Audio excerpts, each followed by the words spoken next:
Hail adventurers and returning legends to my channel. Today we're going to be drawing a tribute to the Dark Urge from Baldur's Gate 3. This is the 235th art giveaway on the channel. The Dark Urge is an established character as well as a special origin in Baldur's Gate 3. Suffering from amnesia, the Dark Urge remembers little but glimpses of their own past. They are also one of the origin characters playable in the game. The Urge has two distinct paths. The character can either resist their urges or embrace them. After the drawing is complete, we will spin the wheel of names of subscribers, patrons, and anybody live in chat willing to participate in the giveaway. It'll be done Battle Royale style to determine the last remaining name and winner of the artwork. If the winner fails to claim the drawing, it'll be available for purchase. Details below in the description.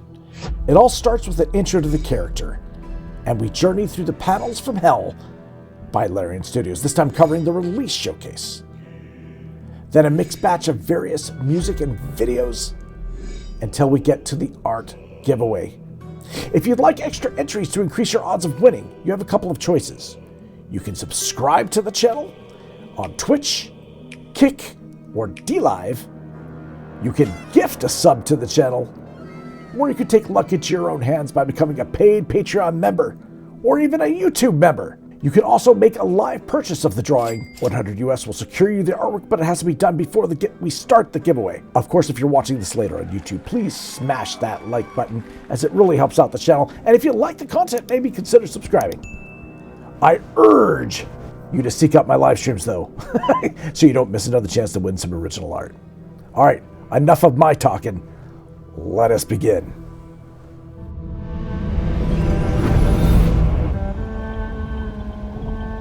My rancid blood whispers to me, kill, kill, and kill again. My ruined body yearns to reap death in this world. And when this foul urge calls, it possesses my whole being. Injured beyond repair. I know nothing besides this. I must resist the dark urge, lest it consume my mind. I must discover who I was and what happened to me before my twitching knife hand writes a tragedy in blood. What an introduction, hey? Quite awesome. All right, do I have this lined up right? I think I do. All right, let's get it going.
So it's just a few spells that didn't make it. How can you forget a bunch of spells in the last update? They fell out. It's a big list. Fell out? Literally, out of a picture, they just didn't make it. What did you forget? Shields.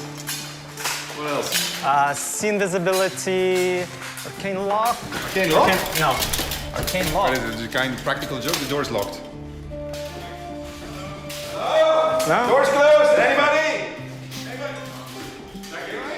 Kieran? Maybe it's locked. Kieran. Hey. Hey. Kieran. Hello. Hello. Hello. KK. He's dead. He's not dead. Wait. I'm proficient in medicine. I can tell. think Kieran's dead. Gentlemen, I think there's a murder among us. Yes, hurry up, quick, quick, quick! All right, that should be good. Oh, any signal? No. Nothing? Nothing. Oh, man. Yeah, anyway, I think we're safe.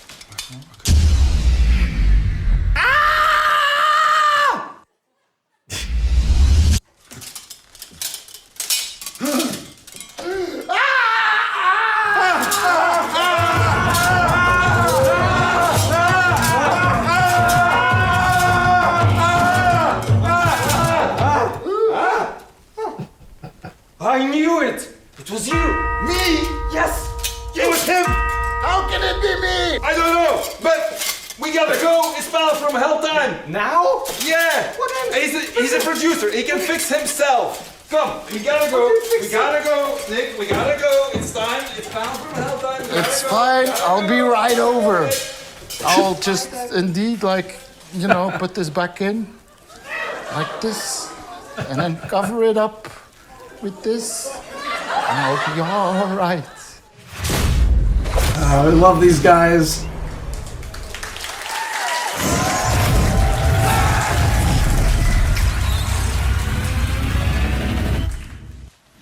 Few mortals ever glimpse what you're about to see. But don't be alarmed. I'm here with you.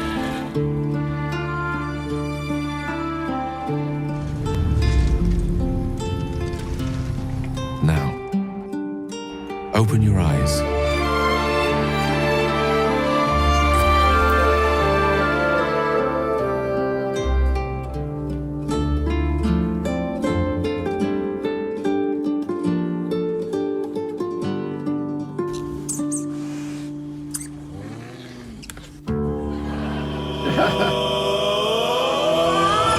Master, you are the chosen one.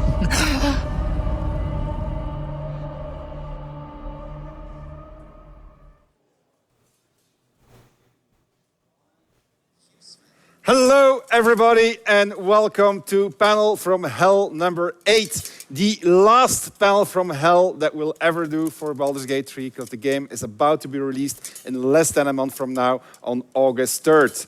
We know we surprised you all with our early announcement of the earlier release date, something we've never done in our careers. But then again, the game was already actually delayed, and we just moved it a little bit earlier. Why did we move it earlier? Well, it is because we disconnected the release of our console versions from our PC version, and that allows us to release the PC version a little bit earlier. To get all the practicalities out of the way, what does that mean? That means that the game is coming to everybody on early access 4 weeks earlier instead of the 3 days that we said initially.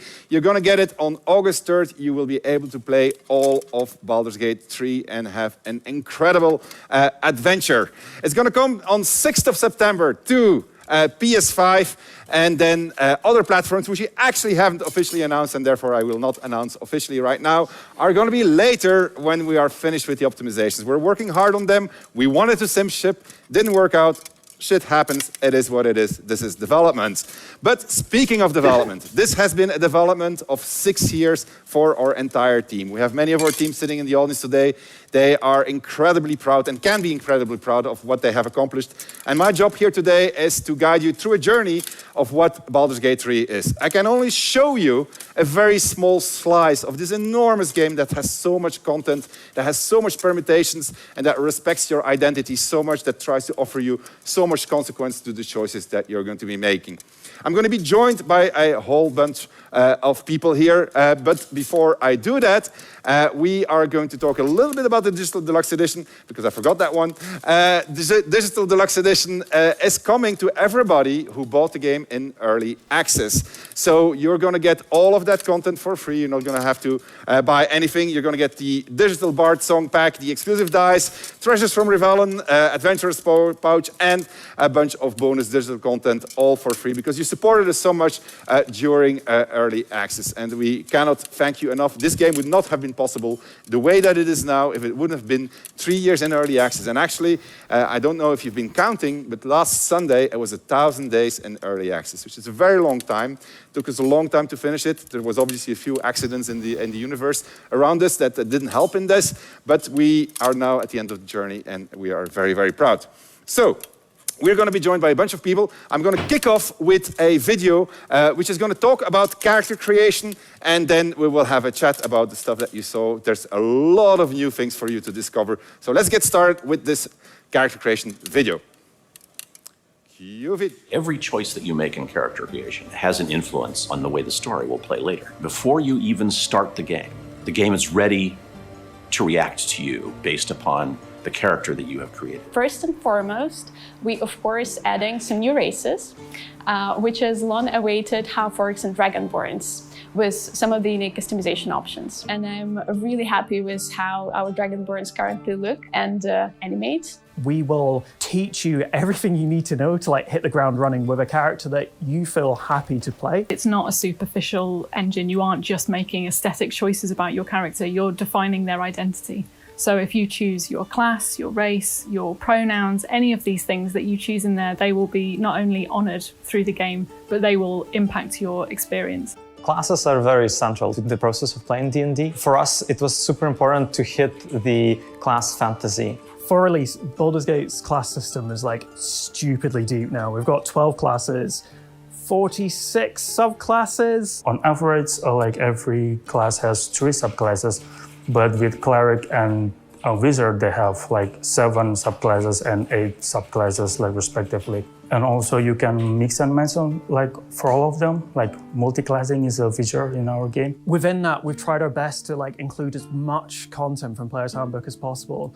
I think we've got something over 600 spells and actions available to the player, so you're never going to be short for options. One thing we wanted to make sure was that every class and subclass has a toolkit they feel like they're not being shortchanged on at all. One of the brilliant things about this game is that when you make a choice about your class, it isn't purely a gameplay choice. It won't just affect combat, but it will actually affect the dialogues. For example, I know with the Warlock class, we've done a lot of work to develop how that will interact with dialogue choices. So you now have the option to call on your patron to get some insight, some advice in situations that might lend you an advantage. Probably the best example of how your class can impact the storyline is that every druid character or characters with animal-speaking spells can talk to every animal in the game. There are dozens and dozens of animal-based conversations and quest lines that you just wouldn't be able to access if you weren't playing as that class.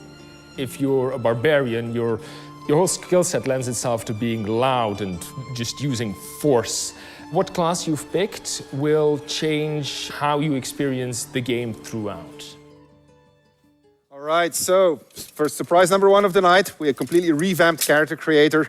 We're going to chat a little bit with Elena, who's our lead character artist, with Adam, one of our lead writers, well, the lead writer actually, Crystal, associate lead writer, and Nick, who is our lead systems designer. So we'll start with you, Nick. No, we'll start with you, Elena. We are going to start making a custom character. We're going to have a look at all of the new options that are there, and at the same time, we're going to explore the new character creation screen.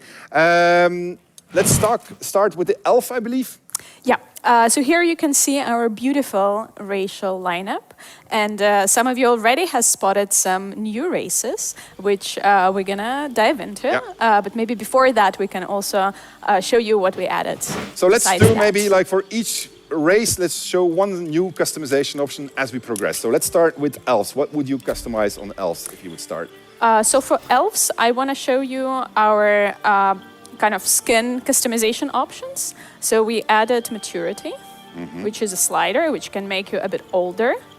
We have freckles and freckles intensity, so you can really be unique in your look. And we of course have vitiligo pigmentation. All right, cool. All right, let's move on. Let's have a look at the next one. All right. Tieflings. Tieflings, yeah.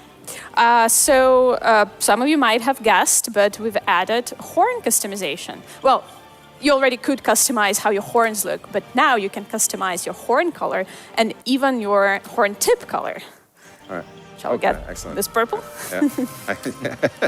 I like the purple horn. Yeah. All right. Coolest. All right, let's move onwards.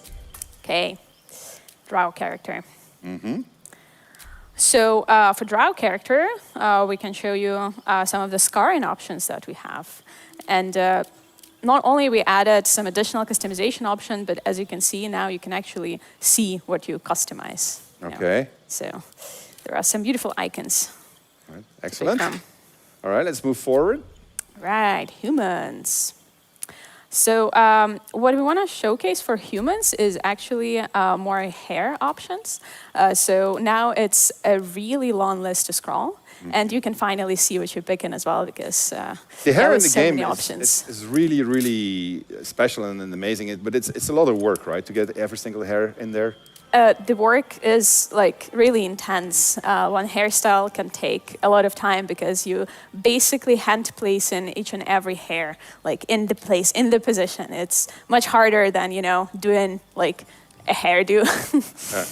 I can imagine. All right, let's move onwards. All right. Githyanki. My favorites. Yeah. Actually, let's go Oh, my with second the, favorites now. Yeah. You changed that. With Githyanki, well, I wanted to show our hair coloring options as well. So this is something that we added in early access. So you can have 3 hair colors. You can have your natural hair color. You can have your highlight. And then you can have grain color. And we're adding more colors on release, actually. So it's going to give you the opportunity to, you know, have a 3-colored hair. All right. Okay, let's move forward. All right, dwarves. Well, of course, I want to showcase some facial hair for the dwarves. There are a couple of extra options if you want to pick them. Some nice bushy beards. The bushy beard. Yeah. Some silly beards, of course. I like that one. Let's go for that one. Yeah. All right, let's move on. All right. Half-elf. So with half-elf, actually I want to showcase the body type. True. Yeah. We haven't shown the body type. So now, not only you can be, well, just the regular body type, but also the strong body type. Finally. Indeed.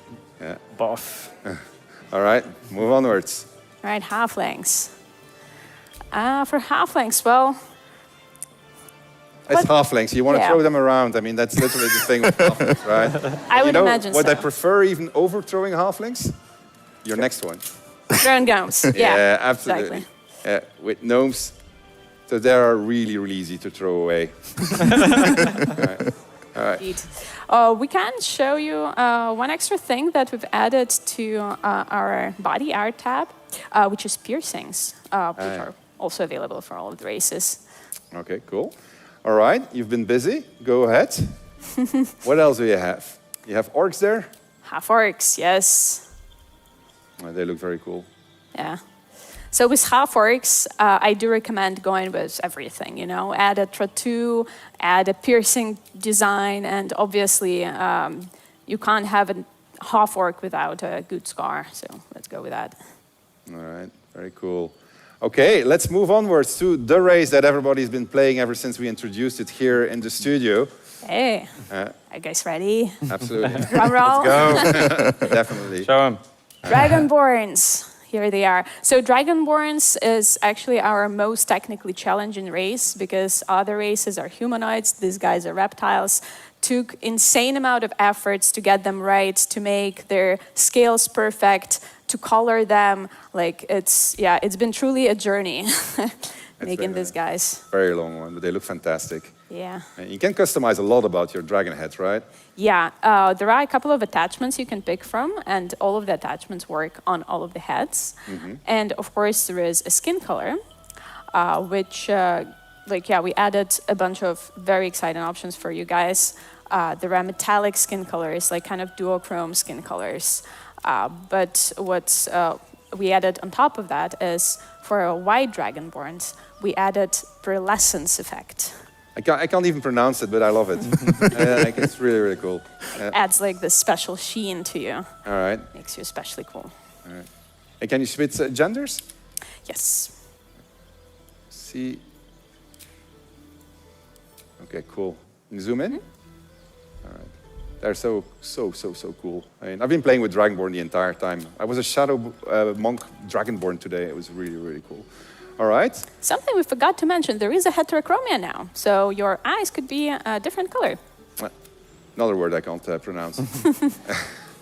All right. And well, for one subclass, we also added like a special kind of like touch for Dragonborns, because you might you might have a question like how the draconic bloodline sorcerer would look if you're a Dragonborn, because normally you would get draconic scales, but you're covered in scales. So what did we do? So for that, sorcerer. So we added a special pattern that also changes color, depending on your ancestry. Yeah. So you can truly be like a duochrome Dragonborn, and then you can throw in a draconic bloodline pattern and like be, you know, the prettiest member of your party. It's absolutely amazing what character our team has done on this. They look fantastic. Merits a round of applause, ladies and gentlemen. It's really good work. Thank you. A lot of work. All right, so our team outdid itself. Can't be trumped anymore unless Systems team has something up their sleeves. Jumping to Nick. Nick, thanks. Maybe let's start with it. Why did we change character creation from Indeed. what was in early access? If you played early access and you're watching the stream now, you will recognize that the whole layout has changed. So one of the things we really wanted to do is to make sure that anybody who didn't play D&D before, didn't play Larian games before, they still had a good time, they still had a comfortable time. There is a lot of new information, and we tried to present it in steps, in bite-sized pieces that you can go through step by step, creating your character in a very clear manner. Yep, okay, well, take us through it. What do we get? Well, something I wanted to talk about are the classes. You mentioned that Systems has a few things. Yeah, 46 things is the number of subclasses that we're shipping at release. And we try to make sure that for every class, no matter which class is your favorite class, at release there's going to be a new subclass for you to play, some new play style that you can enjoy. For example, if you really like Paladins, one of the new oath for them is the Oath of Vengeance. So you don't have to be just the knight in shining armor anymore. You can be out for revenge. All right. Well, maybe give us a small tour of the subclasses. Like if for each class, just mention which subclasses are and just cycle through them. Because Team Animation has also done something very special when it comes to the character creation. So if you take a bard, for instance.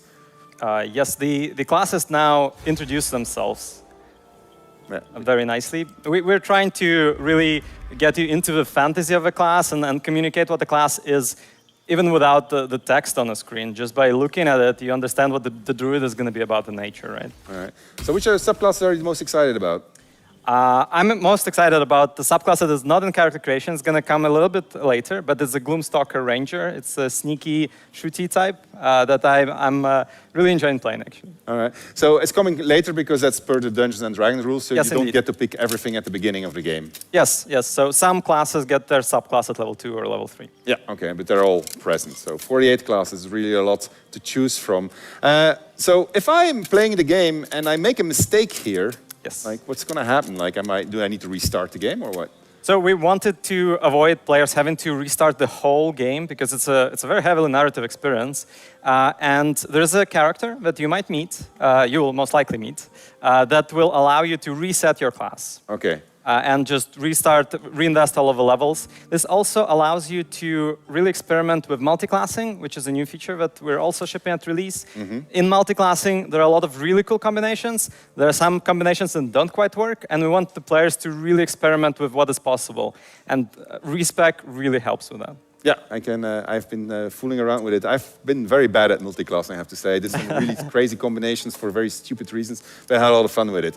All right, so that is the classes. So once we've figured out what class we have, we jump then to backgrounds. backgrounds that shape, together with class and racial choices, what dialogue options you're going to have. And you, Crystal, your team has been very active on introducing those. They have. They've been very diligent on it.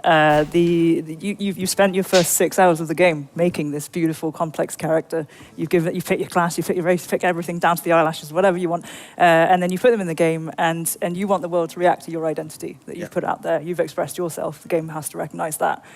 So what we noticed was you could be an alien Githyanki sorcerer, a drow warlock, a dragonborn bard, and you're just wandering into the elf song, and you sit down, and no one has anything to say about that. That doesn't make any sense. I agree. So we went all the way through Act 1 to Act 3, and we made sure that we built in the reactivity to all the dialogues and in the moments where it would matter. And it's not only reactivity, it's actually also full permutations of situations that was added to it. So somebody told me that when we calculate the word count and the line count that went into Act 1 into early access, and we compare it to today, your team has added over 33% more lines in there. Is that correct? I'm afraid that it is. Is this because you've been talking to the finance team about the budget for all the voice recording and the cinematics and the motion? No comment. Okay, well, good. But it is actually, I have to say, I played through.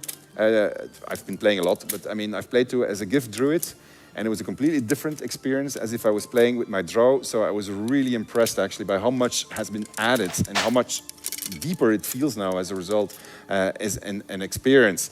All right, so we've got one person left on the stage. We have something new, which is the origin characters. Nick, can you jump to the beginning of the tab, which we didn't talk about yet? The Adam, first tab. Explain. Yes, so you can create your custom character. You can also meet a lot of people on your adventure that you can recruit. So if you've played early access, I know you've met Astarion, I know you met Shadowheart, you now met Karlach. You can also play as these people. So when you meet Astarion, there are things about him that you don't know, that he keeps close to his chest. You usually find out what they are when he tries to bite you. And then you think, oh my God, how did I not see it? He's a vampire. If you play as Astarion, you are the vampire. So you know from the very beginning of the game that you're a vampire. So you can bite people. So if I'm Shadowheart. If you're Shadowheart, and I got this big secret. Yeah. Big secret. Very. Not on my armor at all. No, it's not. It's hidden. Because I've played all the way to Act 2 and she didn't tell me. She didn't tell you her big secret. She didn't trust it's me. because she doesn't like you. But I think she likes me. She doesn't like you. Okay. We'll talk about that later. I may have done things that would have caused her not to trust me, but anyway, let's not talk about that. So if you were Shadowheart, yes, then you may not trust the people around you either. So you may not tell them your big secret. I get that option? You have the option. You can tell them. You can decide, I think it's time to tell them. And depending on how much they like you, they may react well, they may react badly. So, okay, well, take that one step further. There's a particularly nasty vampire spawn that is present in my party. That's Astarion, spoilers, but yeah. Spoiler alert from now on. There's going to be a few spoilers. I'll try to tell you whenever there's going to be a spoiler, right? So, but in general, just cut the assume stream, it is. because there will be spoilers, all right? So,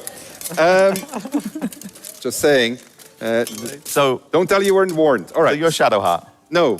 Oh. No, you're You look like Shadowheart. You are Shadowheart. You're Shadowheart. I'm Shadowheart, yeah. I'm Astarion. Okay. And so, well, hold on, wait, first, reverse roles. I was Shadowheart. You're not Astarion. Astarion is there. He's there, right? Astarion, in my playthrough, when he was recruited as a companion, tried to bite me. Did he? All right. Yeah. He did. Yeah. So, and I let him. It was all fun. And I died.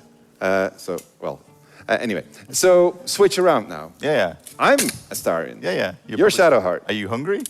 Fuck yeah. I've been sitting in the suit this entire day. What do you expect?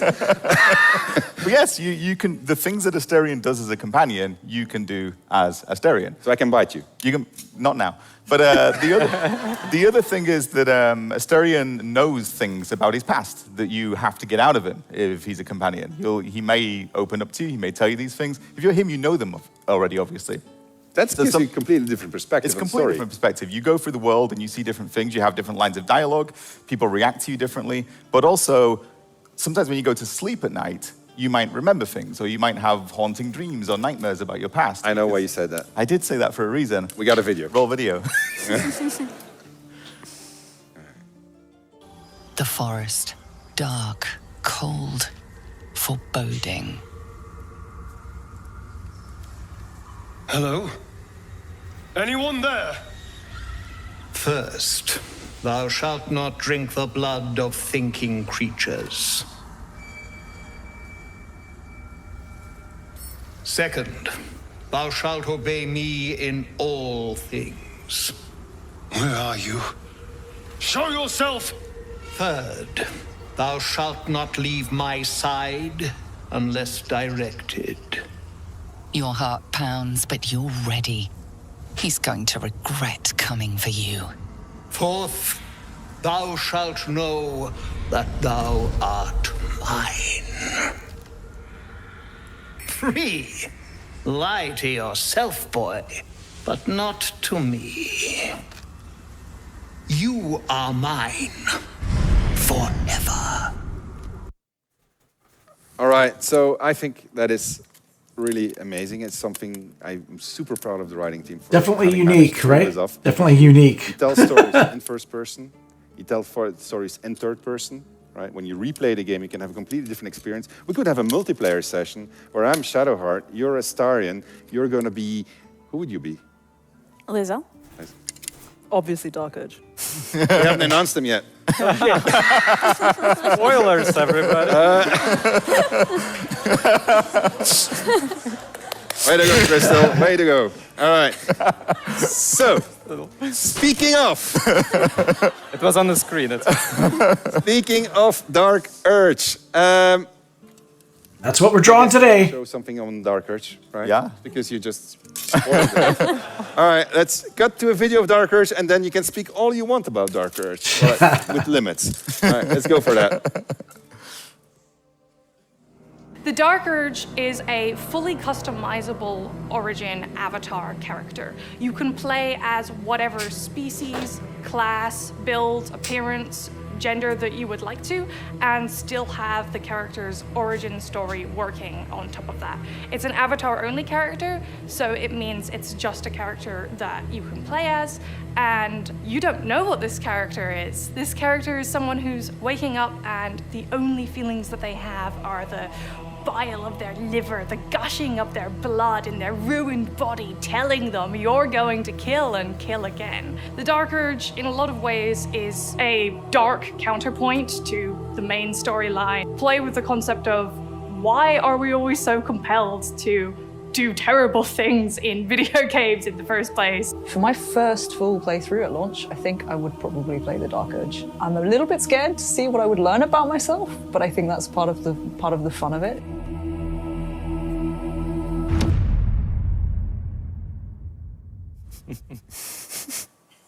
It was a Dark Urge move. All right, so, Dark Urge. Tell me about him. So, the Dark Urge... Oh, hold on. We're gonna do this. Let's make one. Let's make one. Yeah. All right, we got Nick on the screen. Chat, we're gonna start involving you. We're gonna create a character. We're gonna create your own Dark Urge. So we're gonna start up a vote, I guess. Community team, we got a vote. They're gonna pick race and class. Race and class. Race and class. Nick is gonna add in a little bit of touches. Alina's gonna make sure that they look good. And then we're gonna see what's gonna happen to the Dark Urge. We're gonna go to slice of gameplay. In the meantime, we're gonna talk about karlach and then about Dark Urge. We haven't talked about karlach. We need to talk about karlach. We did. Let him first do his thing, Dark Urge. Okay, so let's talk about karlach. You're going to talk about karlach. Yeah, you talk about karlach. Yeah. You're not allowed to talk about Dark Urge. Yeah. All right. So karlach is brilliant. I love karlach. She's born and raised in Baldur's Gate, and she got sold into slavery in the Hells. And she manages to break free. And then she's really angry about all that. And she wants to live. And she has an infernal engine for a heart. And it's getting hotter ever since she's left the Hells. So that might be a problem. And yeah, she wants to live the life that was taken from us. We're going to call you Spoiler Crystal here. That was okay as in terms of spoilers go. So she's rapidly grown one of the favorite companions of our playtesters. I mean, is she a good character? I think she's brilliant. Yeah, she's good. She's fundamentally, she wants to be in the world to make a good impact on it. All right, okay. So she's a barbarian.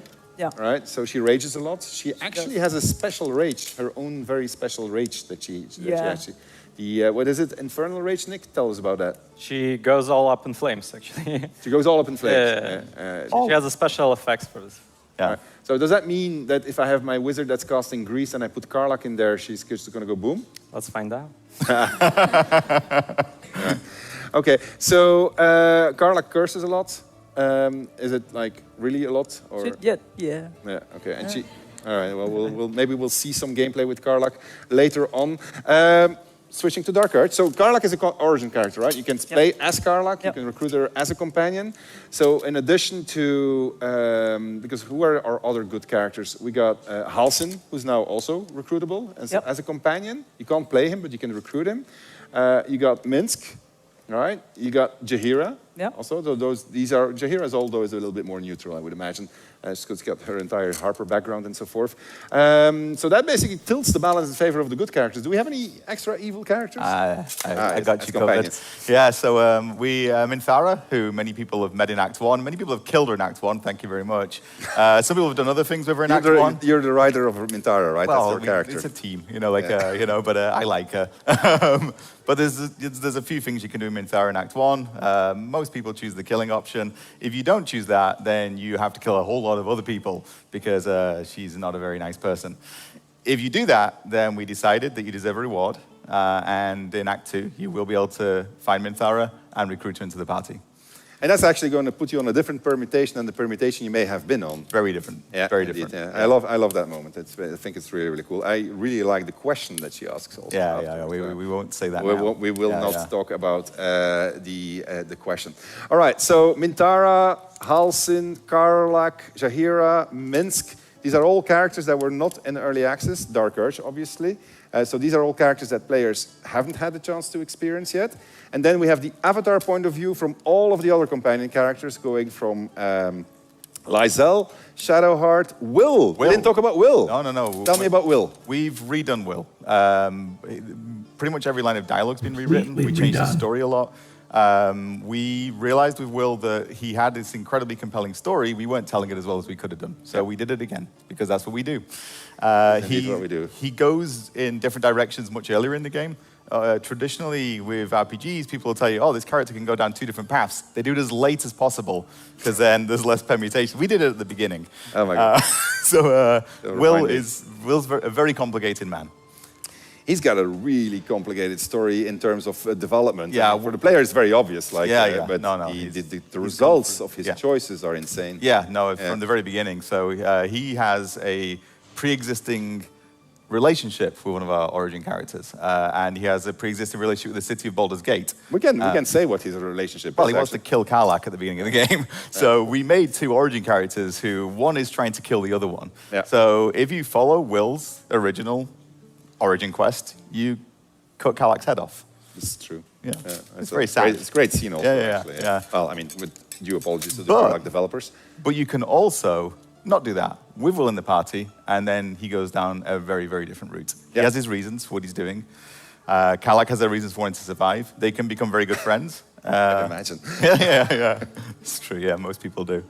And then there's the Dark Urge. Yes. So the Dark Urge, when you start playing straight away, you see this is a different character. This has narrator is talking to you and telling you these things that are going on in your head. You feel like a custom character because you created yourself. But very early on, just some of your gameplay interactions give you scenes that you've not seen before. So don't skip through things as Dark Urge. And then you have an entire storyline that starts to bubble up, and it's very great. It's great. All right. So when you say Urge, I can imagine a lot of things. Yeah. When you say Dark Urge, I can imagine even more things.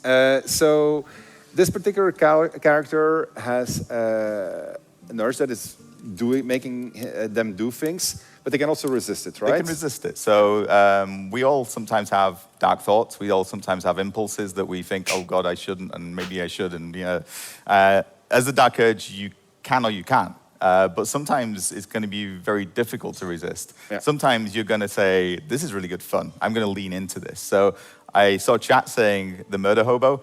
It's not quite that simple, but it can be. You can play a murder hobo as anybody. Astarion can be a murder hobo. Shadowheart can. The Dark Urge is compelled. There are things inside the Dark Urge that are telling them do bad things. Yeah. It goes to places that I think we did a great job. I mean, this I is agree. yeah, it runs through the entire story. Yeah, no, I agree. I think it's rapidly grown to be a favorite character of all Yeah, people. and importantly, it can be a villainous character like anybody else in the game. Any of these people can be villains, they can become heroes. The Dark Urge can as well. Yeah, but with quite an interesting twist behind him. All right, Nick, are you kidding me? The chat has spoken. It's a white Dragonborn and it's a monk. And it's a monk. And It's a all the monk. new stuff. Yeah, all the new stuff. Makes a lot of sense. Chat, I you're brought a big predictable, but we surprise. love you. Thank you, chat. All right. Okay, right. You're going to show us a small slice of Dark Urge because we don't want to spoil it for players. Tiny. Right? So really small, but this is at the beginning of the game, so it is a spoiler, but it's so at the beginning of the game that I think it's not that much. Hey, Elizabeth, good to see go you. ahead. Hello. Indeed. So I'm exploring the crash site. You've probably seen it in early access. And as Dark Urge, I've already recruited Shadowheart, and I've come across some goblin. Hope you're well. So You're of doing course I'm good. going to loot them. So let's loot them. Some stuff. I take it. You drink in the pungent corpse. Since you awoke on the ship, your mind has been cold and empty, but something stirs. With your hands close to this body, you know nothing of why, but find a half smile flittering across your face. Let the grin fall across your face or push the smile away. Are we fighting it, Sven? We are not fighting. Me? Never. Look, I'm a lizard, right? So I can't even stop smiling. It's just... This feels Oh, allergy time. there's something unknown and I'm hoping that spring comes around the corner. within your heart. Kind of done All with right. winter. All right, spooky. Having some dark urges here. Let's move on. Let's move on. And here's another little thing that is a bit different from early access. This little portal. Why don't we click on it? You approach the sigil on the stone. Magic glitters and swirls from it erratically, as if malfunctioning. It looks slightly dangerous. Oh, dangerous. Yeah, I'm definitely touching it.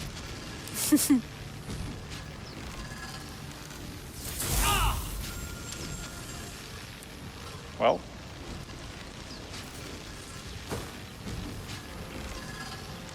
A hand? Anyone? So This is introducing the Dark Urge. Not in early access, right? This is what we're drawing today. The movement scene of Gale. We used to jump out. Now suddenly we see a hand pop out. Indeed. All right. And we have a few things we could do.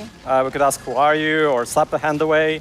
But the unique thing for Dark Urge is to fantasize about hacking off the hand. You're only thinking about it. Hold right, on, give me Nick? 2 seconds. I'm just checking what chat is doing. I can What see what chat? you're doing, Chat, I chat. see a lot I've of never ones, seen chat. so many ones in my life. I am not disappointed in chat. It's like binary no, code. it's all ones. All right, okay. So, Someone has slapped it. But all right. right, so what bad can just thinking about it do, right?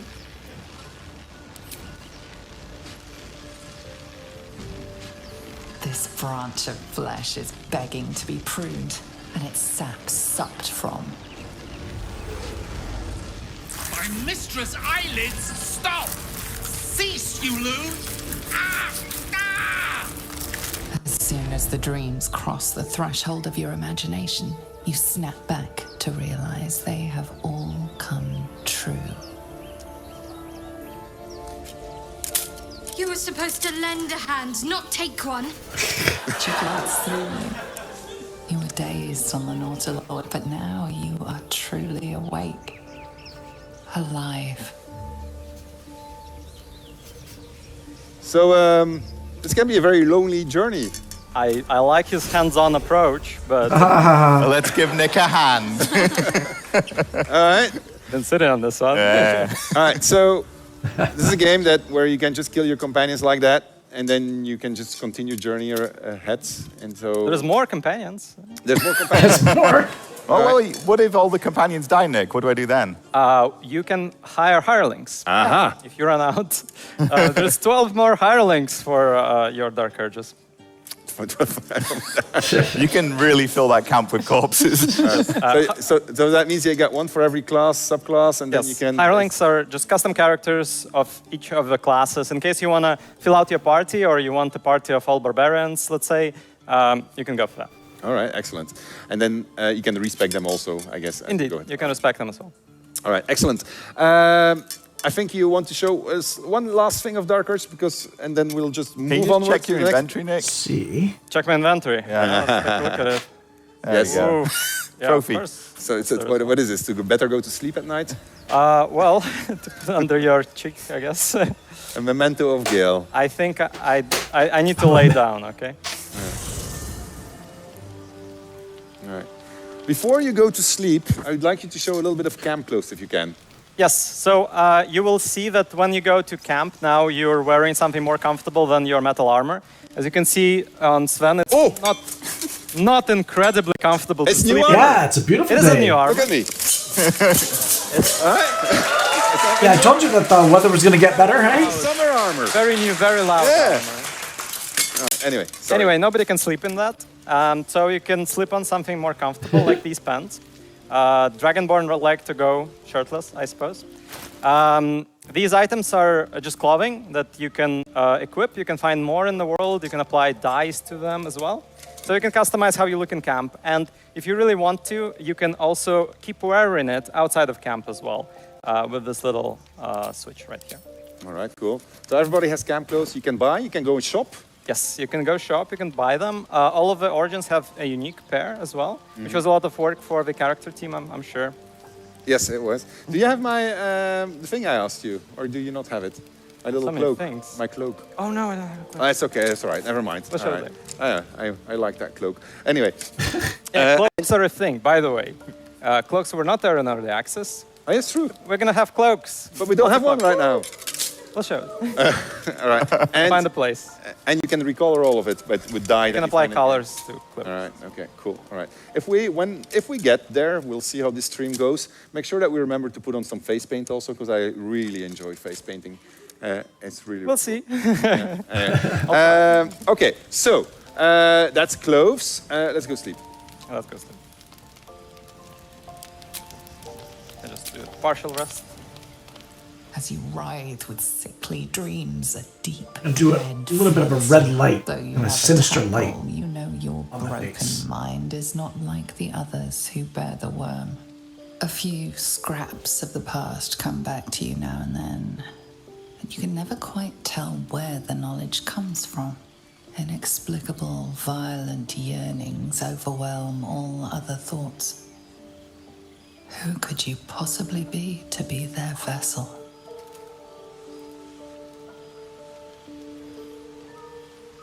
All right.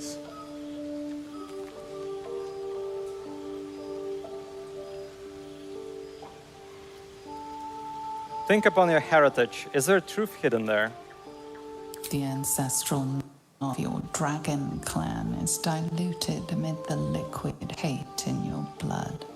It must have been a very long time among your kind. Audio's when you desyncing. try to think of a home. Your mind That's on their twists live stream, not. itself back to indulge in the delights of the day. You recall waking up, hearing the pounding war drum of blood.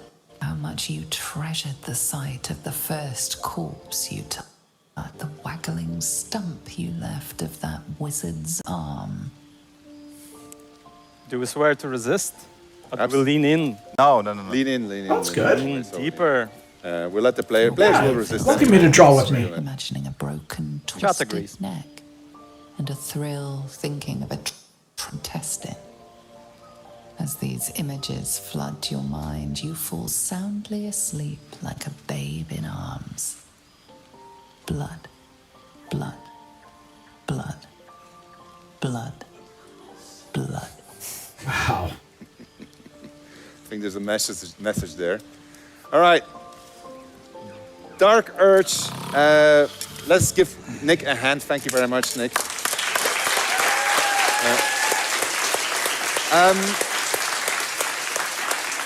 Dark Urge, dark side of Baldur's Gate 3. There's many dark sides on it. Not for the meek of heart, just warning you. It goes very brutal. It can go very, very, very brutal when you play Dark Urge, but it's just the game living up to the choice and consequences of your choices. You can always resist, so whenever you go somewhere, it was your choice to go there. let's jump to a lighter topic. We get a lot of questions about romance, relationships. How can you, what relationships can you evolve with your party members? The answer to that is quite a lot. We have a very broad spectrum of relationships, and we're going to talk a little bit about that right now. We got a video lined up for you, and then we'll have a little chat. How do romances work in real life? You don't just do someone's quest and say some nice things and then get a sex scene. When we've been developing romance scenes in Baldur's Gate 3, we've been trying to show two people genuinely struggling through a hard time and supporting one another. And you're not going to be the same person as you are in Act 1 as you are in Act 3. Neither is your partner. Your relationship is going to have to grow along with the game's story. The relationships that you can have with party members in this game, it's a little bit like the relationships you have in your actual life. If you are going to be an asshole to them, then you can expect them to react to that kind of assholery that you've inflicted on them. If you're going to be good to them, then you have the opportunity to bond with them. They can open up and share their stories. You can get closer, start relationships with some of them as well. It can go the other way, so it's perfectly possible that you'll do something and one of your companions will say, no, I'm not going to adventure with you anymore. Or even, this is the point where I think it's necessary to just kill you, and then they will try to do that. Sometimes it's actually better also to have an argument and challenge your partner about their way of thinking. Because if you just go along with what they want to do, you might end up getting sacrificed in an evil god's sex rite, you might end up getting turned into a vampire, or worst of all, you might even end up getting married. So watch out, but be yourself and don't treat the romance like it's just a quest. Companion characters have the potential to grow and develop in interesting ways. And indeed, the thing that makes them, that often kind of incites that within them or can kind of nudge them along the journey or block them on that journey is you, the player. And it is very much you who is influencing how they develop and who they become. My party members, they're not just following me blindly because I'm the person who's playing this game. They're following me by choice, and sometimes those choices result in them not fully trusting me. And I think that is such a satisfying experience. Different quests are going to matter to different members of your party. So if you take a particular combination of companions versus on one playthrough versus a different combination on another playthrough, you're going to find that the party is interested in different quests, and then you're going to find yourself being pulled towards the different areas and different quests that matter to them. And I think in that sense, you're going to get a very different overall experience. All right, so that was a little bit about romance. So let's talk a little bit about, because there was a lot of work that went into this and making this possible and catering to the broad spectrum of choices. Can you tell me what the typical day in the life of a romance writer is? Oh, it's incredibly sexy. So people say, write what you know. We couldn't, because we went to places that we can't go to in real life. So some of the places you can go to. So in Shadowheart, in early access even, you can start to romance Shadowheart. She'll get tipsy with you, she'll get drunk, she starts to open up to you. That's often how my romances start. If you're astarion, then your romance might start by biting somebody and sucking their blood, and they may forgive you and they may say a little bit more. And that's how your romance starts. With other characters, it's different. So we wanted to give people emotional and physical breadth. Yeah, okay. So we're going to have a little romance moment in the game. Karlach, yeah. We are having a problem, however, with the game. Apparently, our frame rate is not showing. We're running at 60 FPS over here stream, so I can show you with my mobile phone and I'll post a video. But apparently, it's not coming through. So do we have a solution for that already? All right, we'll just keep on chatting about romance until we have it, because nobody wants romance at 20 frames FPS. per second. Yeah, no, it's rough. We do not want romance at 20 FPS. Well, oh no, I'm not. Let's no. Let's But yeah, so I think what we're looking at is a game in which the romance progresses, and in unexpected ways sometimes as well. Sometimes you get what you expect. It's often sex, and sometimes you get something very, very different. Some of these are very surprising. It's also important to say that the companion characters, most of them don't just have one path through the romance. They have different versions of the romance. They can break off a romance. Some of them will happily share romantic partners and have polyamory. Some of them won't. Some of them have very different endings to their romance depending on what happened to them during the game and how you treated them and what you did with them. So it's incredibly complex. It's not just one per character. I know I've seen the dialogue trees that were behind it, so there's actually quite a lot of choice and consequence. And so is that all dependent then of like Shadowheart approves, Lysel disapproves? It's not all dependent on that. Some of it is. So like if people don't approve of you and they don't like you very much, then no matter what you do, it's not going to work out too well.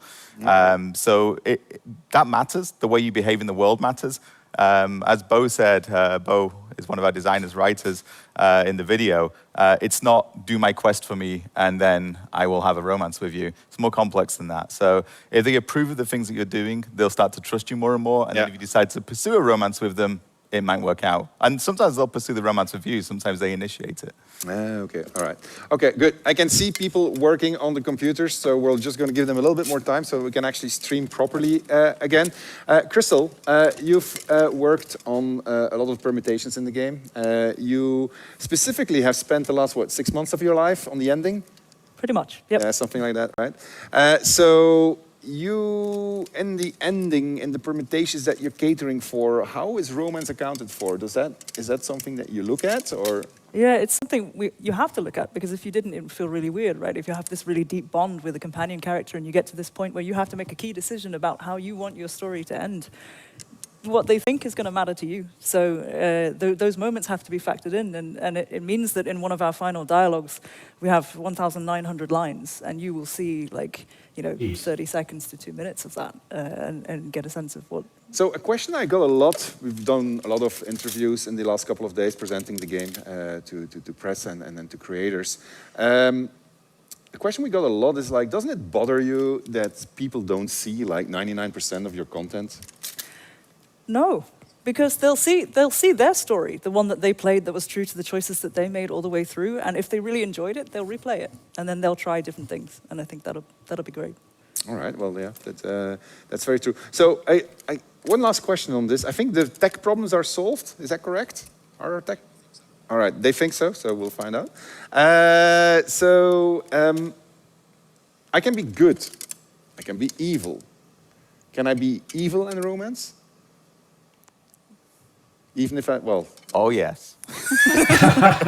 Adam can. All right. Come on. But that's going to be very different because I'll have companions that'll leave me when I'm evil. Well, maybe, yeah. Sometimes you can convince them to stay. You'll be surprised what you can get away with. All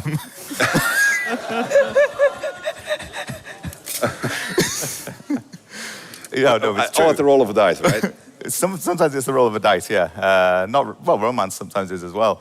The things that you can get away with and you can persuade people to do is pretty incredible.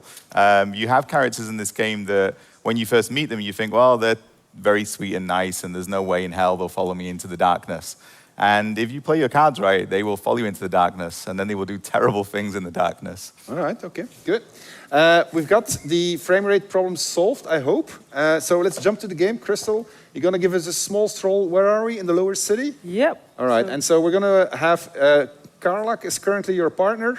And so you're going to have a little stroll down the streets and go find some of your friends over there, or at least Karlach's friends. Yeah, so we've just entered basically at the beginning of the lower city.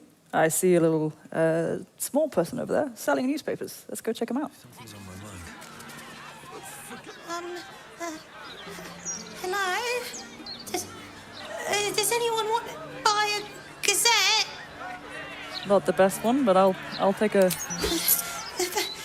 Thank you. All right. I'm hearing that we still have the FPS problem. Okay. All right. We're going to hold on to it. We'll hold on to it and we'll do it maybe later. We're going to jump to a backup solution, which is going to be romance of a completely different degree than what we planned on showing right now. We can go to tech. Yeah, let's go to tech.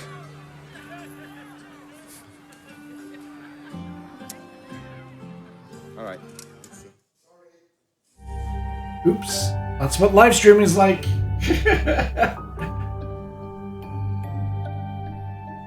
It never goes planned.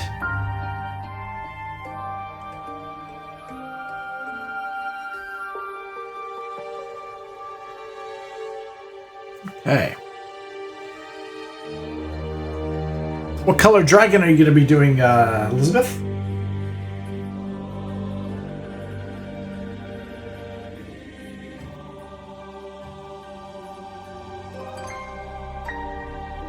See, in Dungeons and Dragons, certain color dragon has always a very particular look. So if it's a blue dragon, or if it's usually the color almost kind of determines the breath weapon as well.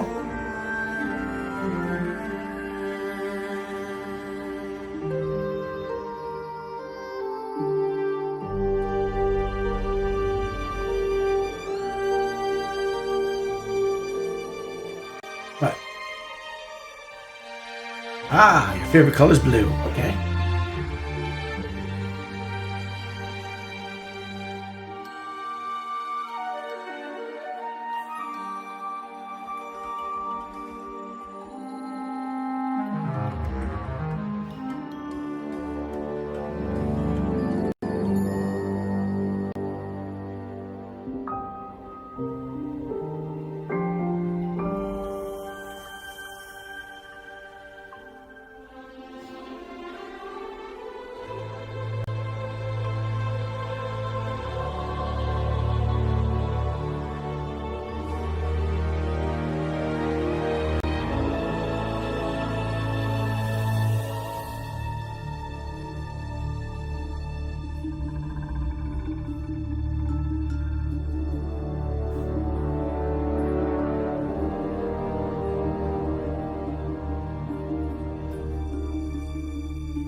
It's kind of shaping up. Okay.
I have no idea how long this break is, so I will skip ahead.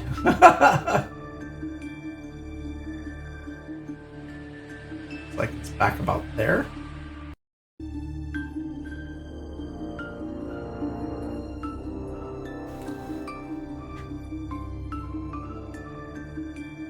Yeah, should be. Okay.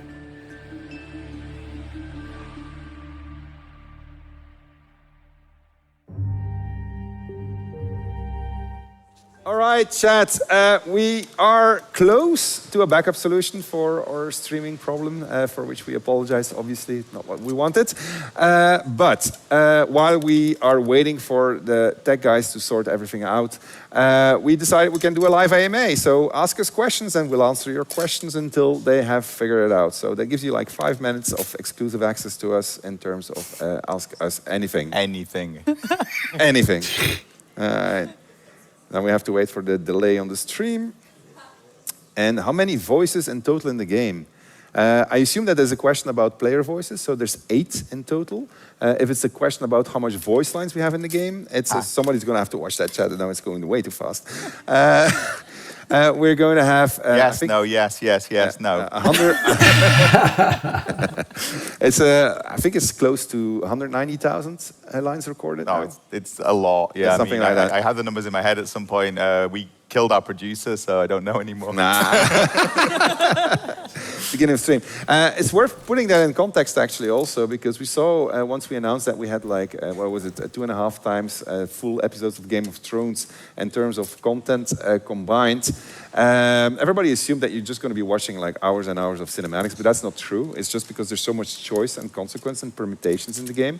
It's very hard to transmit that on a stream like this. You'll find out for yourselves when you're going to be playing the game, but there's really a lot of possible stories to be had in Baldur's Gate 3. All right, what else do we have there? I can't see, they're going too fast, I can't read them, so if they don't... All right. Will we? Okay, so... Does anyone here have a question? Yeah, all right, go ahead. Yeah. All right, you get a mic. Sorry, right. chat. There's too many of you and you're too fast. I'm sorry in advance because it's a terrible question, but it's a question you will have a lot of things to say about, so maybe it will help for the technical problem. Everything is political, even if gamers don't like that. And so with almost 200 hours of cinematic, you have written a lot of stories. And I was wondering, in the end, when you take a step back and look at every story you told in your game, what are the principal themes, the morals? What is the story you wanted to tell to people? What is the final message we have to take away from the game? All right, we can do. You want me to do it? I can do it. Yeah. Go ahead. So, first of all, I don't think it's a story we're telling to you. It's a story we're telling with you. That's really how we think of it. There's so many stories in this game. Some of them are incredibly dark. Some of them are incredibly light, as I've already said. Some of them are funny. Some of them are sad. Thematically, one of our cores is trust. You're thinking about who you can trust, why you can trust them, and why the world should trust you sometimes as well. And you can be somebody who is incredibly distrustful, and you can go fully down that path. You can be the most noble, virtuous person in the world. We let you do any of those things. But it is a collaborative story. You start playing the game, you're telling a story. We have our stories. You are going to interpret them. You're going to make your own versions of them. Our message, I mean, for me, it's have fun. I agree. And there's 2 axes of team. This is what Adam just said, trust. That's about the party, gathering your fellows. Will they trust you, won't they trust you? But there's also a vertical axis, which is the one that propels you forward. Got the monster that is growing inside of me. What am I going to do with that? What am I going to do with the fact that this monster is certainly starting to give me powers? Am I going to embrace them? Am I going to resist them? How far will I go with this? This game is going to go very, very far in offering you powers, and it will be up to you what you do with it. By the time you are in Baldur's Gate at the end of the game, you're going to be exploring the city. You will arrive there as somebody who used to be a wretch destined to become a monster, and now you are the last hope of the city. but you could be the last hope in a bad way or in a good way. You could say, this is the city is mine for the taking, or this is the city I'm going to save, and I'm ready to sacrifice everything for it. And so those two things you will find back in every single thing, going from the origin stories. Each origin story is about, what do I do? Do I resist the evil inside of me, or am I going to embrace it? And it's also about, like, things have happened to me in the past that caused me to distrust people. How am I going to deal with it? Will I trust somebody again? And then the player can obviously be the one that betrays it or goes for it. And like this, you get a lot of storytelling that's coming forth from it. So that's basically the core of BG3 and what we've always relied on as we were developing these hundreds of stories, thousands of stories, really. Yeah. Did that answer it? All right, go ahead. There's more questions in the audience. Go ahead.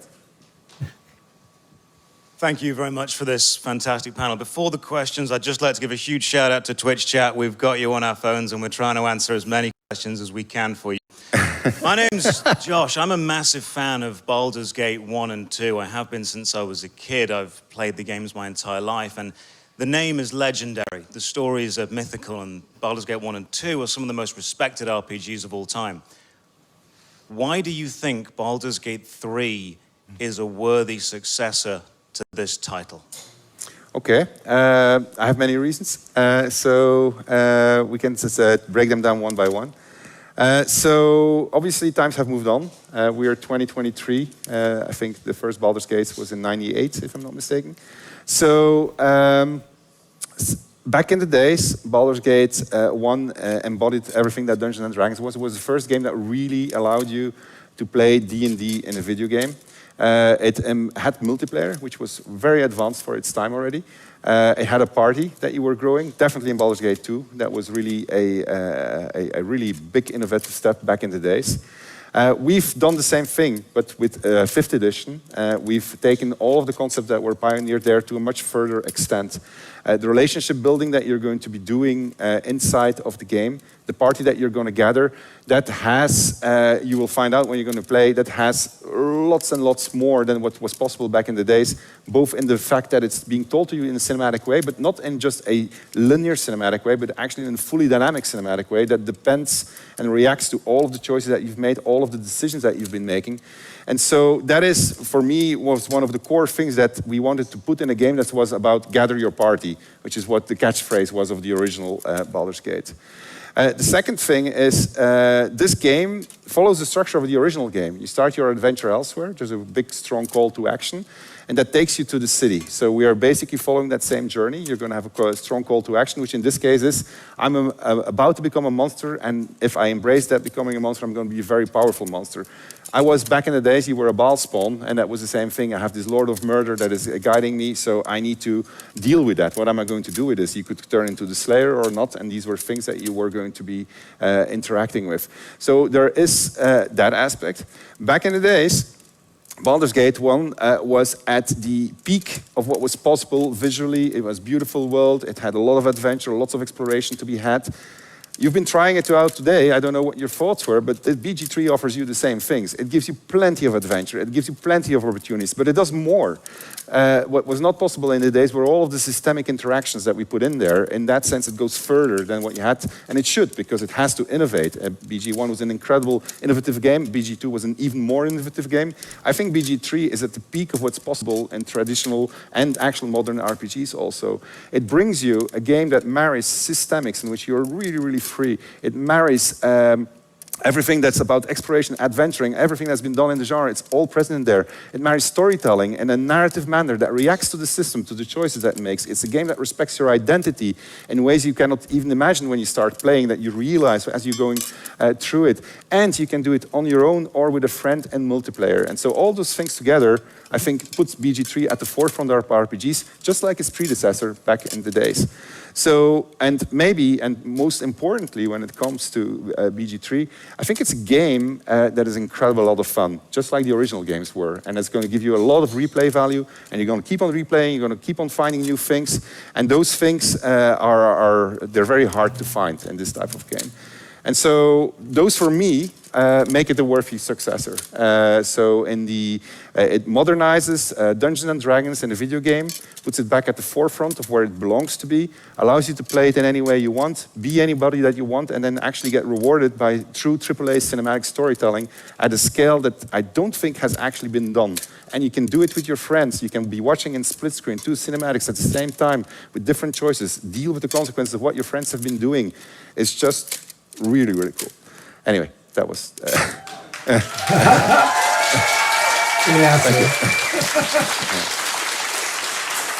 Sell his passion, right? All right. I see the tech guys are still busy, so we continue our representation of Twitch now in the audience. Go ahead.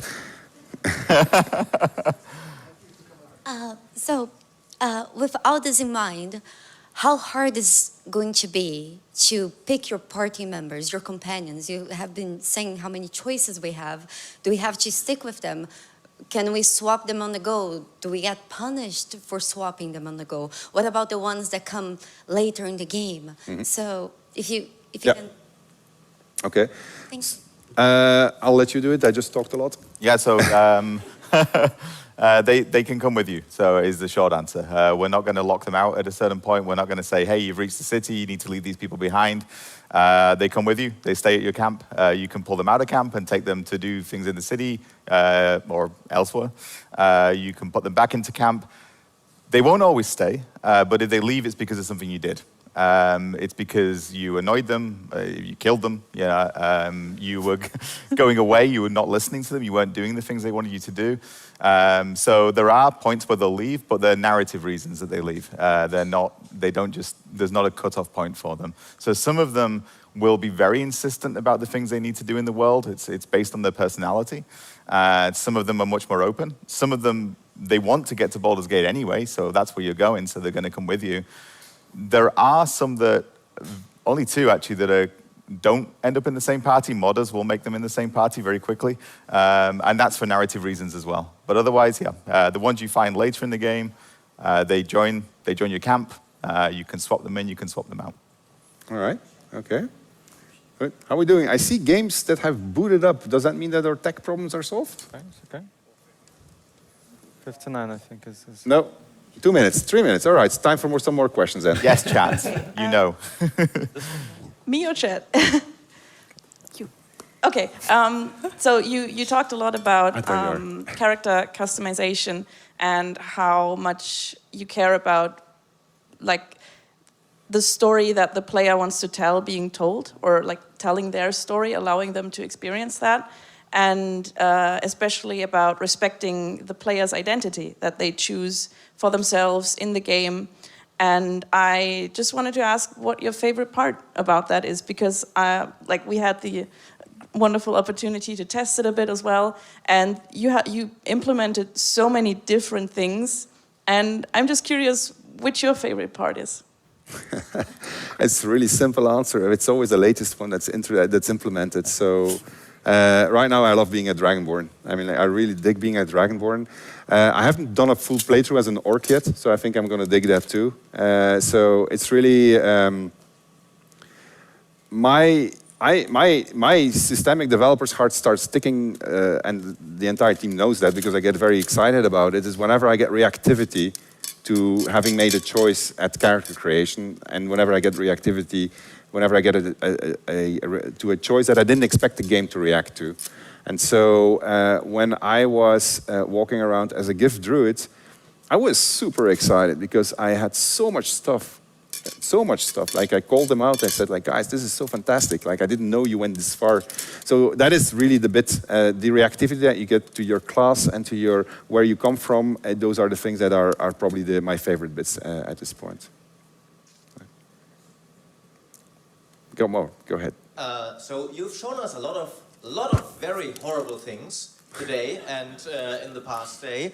And because we're all bad people, we laugh at that. But we know from gaming that surprisingly people are good at heart, mostly. Yeah. Like from Mass Effect, they all play Paragon.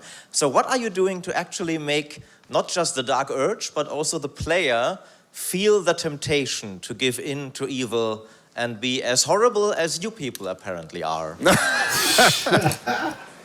We give Okay, we are giving you, we're tempting you. There's a lot of temptation. It's probably another team in the game would be temptation. There's a lot of temptation. You get all these superpowers if you're going to start embracing what the illithid inside of you is. And you can go very far in this, right? So you can go really, really far in that. So if you embrace it, it comes at a price. Price can be horrible. The price probably means that you don't have any friends. Price could be even mean. Well, I'm not gonna reveal this just yet. So it's temptation. It's literally, but that's what power is. Power corrupts. Why? Because it's so tempting, right? And then once you have it, you never want to give it up again. And because you don't want to give it up again, that's where the corruption begins, because there's things that might nag at it. And so that is present in here also. So the lure of power is a thing that's going to drag you into the evil side, or not. I mean, and it's not because you resist these things that you're not going to get power, but you're going to get it in a different way. You're going to get friends. You're going to end up with an entire army of allies that's going to be helping you when you're going to have to deal with the final evils. And that's going to be a different experience than if you walk there all alone, very powerful, but with no friends left, because you killed them all. Or you manipulated them, or you did other things to them. So it's really up to you. I think we're sorted out, Crystal. I think you can give it another go. I think we have frame rate back. Thank you, tech team. All right, so we are back in the lower city with a group of friends. And we're going to take a little walk around. One of our friends is Karlach, who we're quite close to in this version. We bought a newspaper before, so let's have a read of that. Hello? Does anyone want to buy a gazette? Thank you. Would you like to tell us a little bit about the newspapers, Ben? I will, yes, for sure. I like how you asked that. We've got a newspaper system in this city. It's going to react to your actions. It's going to talk about the stuff that you've been doing. What I really like about the newspaper is that you can manipulate it. So you can start, you can basically break into the printing house and you can start swapping stories around. There'll be a big surprise when you do that. And the game is going to react to that. The stuff that goes into the newspaper affects what the citizens of the city are going to think about you. So here it's early days because she's just arrived in the city. And to be fair, she cheated into the city. But just for the purposes of this particular representation. But yes, Baldur's Mouth, your one-stop news, stop for news thing, kind of thing. All right, Crystal, go ahead. And that newspaper was in 60 frames per second. I think we're actually approaching the Baldur's Mouth. So we're deep in the city, lots of things going on. As we're moving through the city, where are we? Here we are. You can see all these snippets of life around the area. There's a lot of, maybe you want to talk about that actually. There's a lot of voice going on in the city. There's a huge amount. I mean, I don't know how well you can hear it, but there's constant conversation. There's a hubbub. It feels like a real city, I hope. I mean, it does to us. It's a very busy place, so you'll hear people talking. Somebody actually asked me how hard was it to have the team write all these lines. Oh, yeah. You want me to? Oh, I'm talking too much. Sorry, no, it's okay. We're just going the wrong direction. Oh, Chris, oh no. Then I'll talk Big more. city, it's easy to get lost. But somebody asked me how hard it was to fill the city with so much noise. And actually, I was wrong. It did a good job for us. It actually makes our job easier because if you listen to the people talking, they're actually reacting to events the same way the newspaper does. So they'll be talking about the things that have been happening. You'll hear these snippets that they help us to tell the story without you having to slow down, stop, and click on everyone. If you want to do that, you can. There's a lot of people to talk to in this city. Including people that you might remember from Act 1. That's Sorcerer's Sundries, right? Yeah. And so that's Arden over there. And so his story continues here and actually depends heavily on what you've done, what you did in Act 1. One of the things you're going to find when you're going to be in the game is that a lot of the things that you did during your journey end in the city and have an impact here. And it's insane how far that goes. There's really a lot of reactivity to it. We don't want to spoil a lot, so we're not showing it to you, but you'll discover when you go in there. All right, go ahead. We're going to go and find an old friend of Karlach, I think. That looks like a familiar face over there. Yeah. Your son Karlach. Oh, I wouldn't start. Okay, there you go.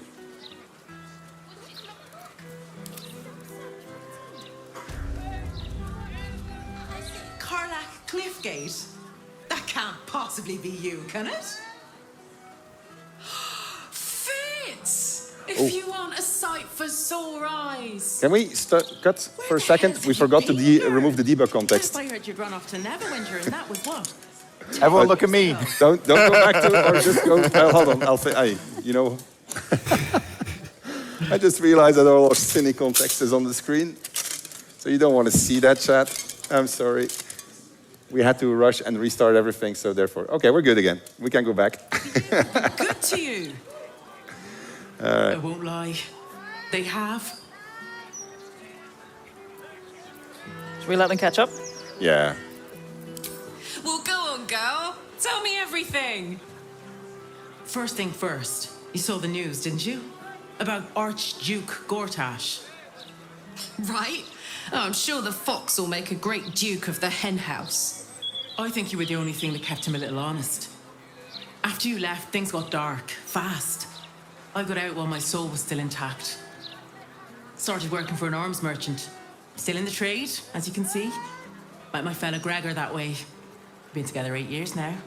And karlach, we've a little one on the way. Fitz! That's incredible! Congratulations! Mum life, huh? You're going to be incredible. God, I hope so. Even after all these years, it seemed to happen so fast. But now that you're back in town, you must come to ours. All of you. We'll have a good supper, catch up. You can meet Gregor. And the little one in a few months. Are the two of you together? Uh-huh. Isn't he handsome? Absolutely. You're well suited. I can tell just by looking at you. Pleasure to meet you, by the way. I can't tell you how good it is to see you, Fitz. Hey, old Daddy. I'd love to come have dinner with you and Gregor. We're in the city on some urgent business, but can I come find you when it's all settled? I'd love that. Meanwhile, if you're still in the business of intimidation, you should take a look at my stock. All right. Ah, no problem. So You can see how partner. far we've gotten. I think you have to go space. Great to have you. All right. We're doing the Dark Urge from Baldur's Gate. Still wants to talk to you. I'm sorry, I interrupted you. The default skin was like a white Dragonborn. So that's kind of what we're doing. All's well that ends. Not as bad as it could have. Hope that wasn't a lie. I hope we do get to meet up with Fitz when this is all over. First step, save the city. Then, save myself. And last but not least, dinner with an old friend. What more could you ask for? Right. See, we're not always horrible, evil people. There you go. So let's go to camp, perhaps. And we're going to be sleeping on the docks because we didn't buy a room in the ELFSAR Tavern yet, which we could have done. And you're going to go on a date, I think. With haste. Where's my beautiful tiefling? Just check myself. Do I look all right? Yeah, pretty good. Maybe it'll bring us closer. Hey. Well, you want me to drive? No, that did not trigger what it was supposed to. Oh, so actually. Oh, wow. All right. Well, that's a first. Okay, well, let's leave. We're going to have to go back to sleep. All right, well, our technical difficulties have set us in the wrong save game, apparently, because they had to reboot the PC. And we wanted to show you... actually, it is... Might be okay. Oh, I think she's ready now. I think she's ready now. And we're sorry about this. I mean, this figured it out. Ah, there we go. She's figured it out. What I want to do with you. All right. I'm very obedient. I want to go on a date. A first date. No weapons, no monsters, no mysterious voices. Just you and me and dinner. Please say yes. I'd love to go out with you, Karlach. Yes! Oh, amazing. Put me in East Coventry and I can meet you back here. Oh, I'm so excited! Let's go! Give me a beat to run ahead. I want to make sure everything's absolutely perfect. See you there.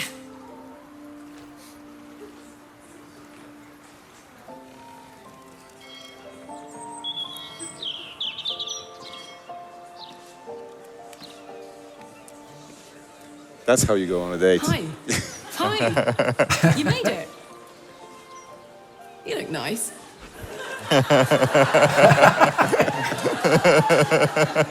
Why, thank you, so do you. Thank you.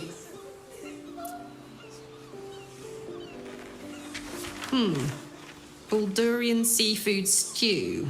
No, thank you. What do you think you'll have? What does chat want? Just what I had in mind.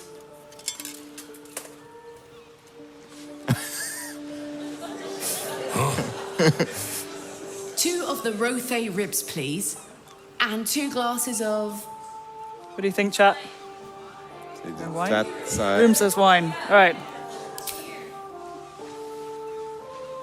And 2 glasses of wine. Ah. Predictable. So, you're an adventurer, right? How's that going? Been around. I know, but this is our first date, remember? Tonight, you're a mystery to me.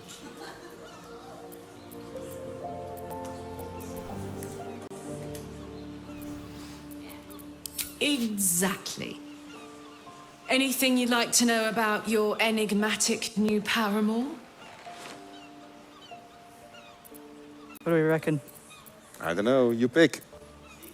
Secret! Oh, that's easy. During year 2 of my fab's adventure in celibacy in Avernus, I once got so, pent up, I burnt down my field tent. Blamed it on an imp and never told a soul the truth. Beat that. Yeah, I don't think I can. We'll have to make some new secrets between us then. Here comes our food.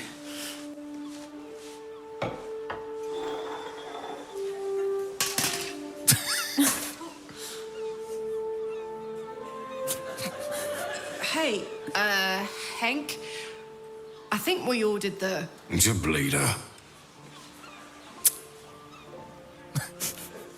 worst guy I ever met. Anyway, how about a toast? Oh, shit! May we live every day like it's our last.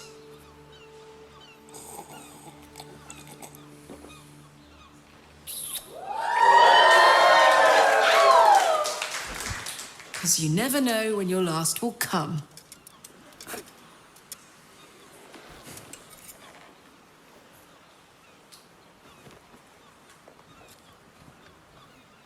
Let's cut away there. Oh, that was great. Well, because we got a different. We're keeping it a secret for a purpose. So we have a bunch of people that saw this scene today, and so they really want to see what's going to come next. But we're going to keep it for their own stream, so we're not going to show it right now. However, we're not cruel either.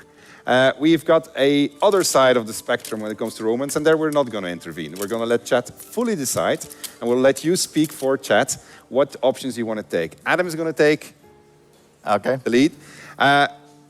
Content warning, mature game. All right, some of you might be uncomfortable. Oh, I think this is what they got banned on TikTok children, for. Including my own children, turn your eyes away. Your father is not at all involved in this. All right. So, and we picked for this particular scene 2 characters who have been super popular during early access. We've picked Astarion and Halsin, and we're going to. Things have evolved between them. All right, and so we're going to be. I believe, are we in Worms Crossing right now, or we're in the lower city? We are in the lower city too. All right, so a different place in the lower city. So. Take it away, Adam. I'll tell you what. Astarion's ready for action. So we're in the lower city. Halsin came all the way here. He's not a big fan of the city. But here is my big strapping paramour. You wish to speak? Fine. Wait. No. Halsin. Your save game too? No, it's fine, I think. I think he just wants to wait until nighttime. One last tease.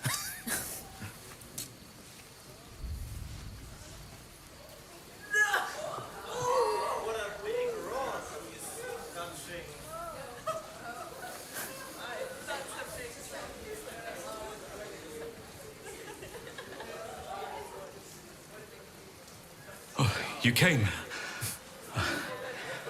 I was concerned you might have had doubts, or that this might have all been too soon. It's up to you guys. Three. Perhaps a little. Do you know how hard it's been for me to contain myself? I'm almost threatened to touch you.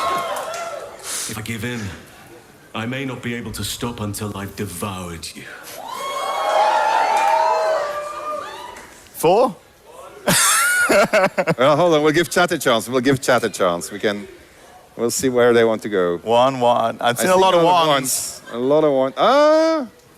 Yeah, I see 1 is the dominant number. It's gonna be 1. Nevertheless, I will be gentle.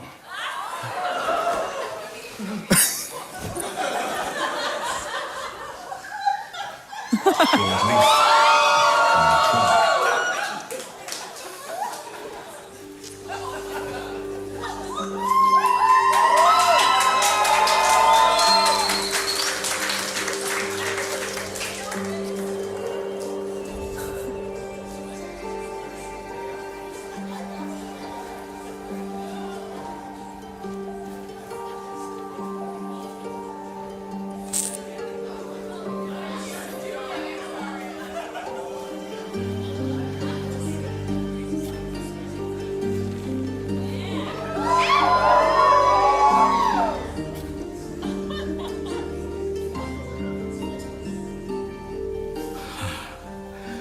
Just as nature intended.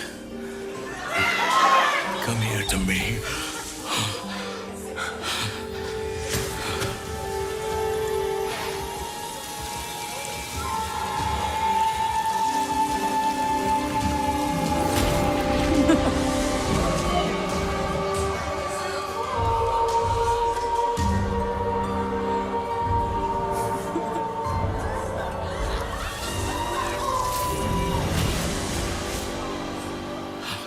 Forgive me, I lost the run of myself. Sometimes, if blood runs hot enough, it's difficult to tame the beast. So we're all about choice and consequence, Larian.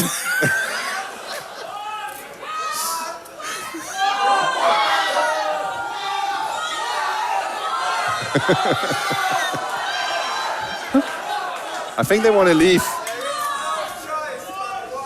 Okay. I see a lot of 2s. No, 1. 1 for sure. It's 1. Don't apologize. I like it. You like it?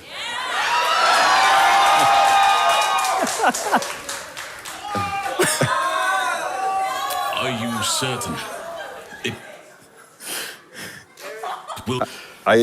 Look, I mean, at this point, it's not our responsibility anymore. Yeah, no, you did this. We have given every single opportunity.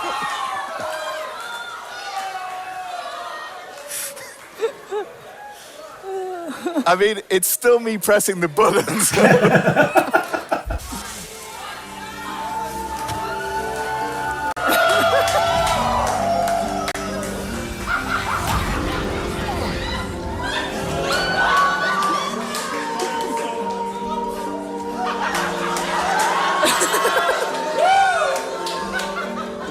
Yeah, this right here is what I got banned on TikTok for. The brilliant marketing, holy crap. The message is, you can do whatever you want. In the game.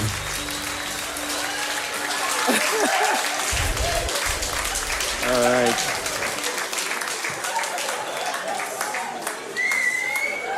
All right. Woo! Well, I'd like to say that we didn't expect this particular path. Yeah.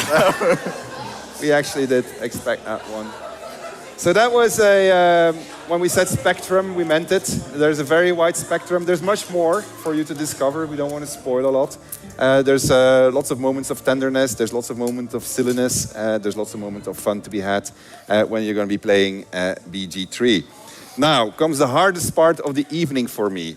I got to transition from this to combat, okay? So So, combat is really cool, but it's really hard after this one to transition. So, what... Phrasing. So what we're going to do is we are going to have our two best players in the company. We're going to get them take place. Who are they? And in the meantime, well, that's you. The two of you. And we're going to have them play in multiplayer, because obviously BG3 is also a multiplayer game. You can play in multiplayer with up to 4 friends. You can play in split screen, so that basically means that two couples can play together if you want.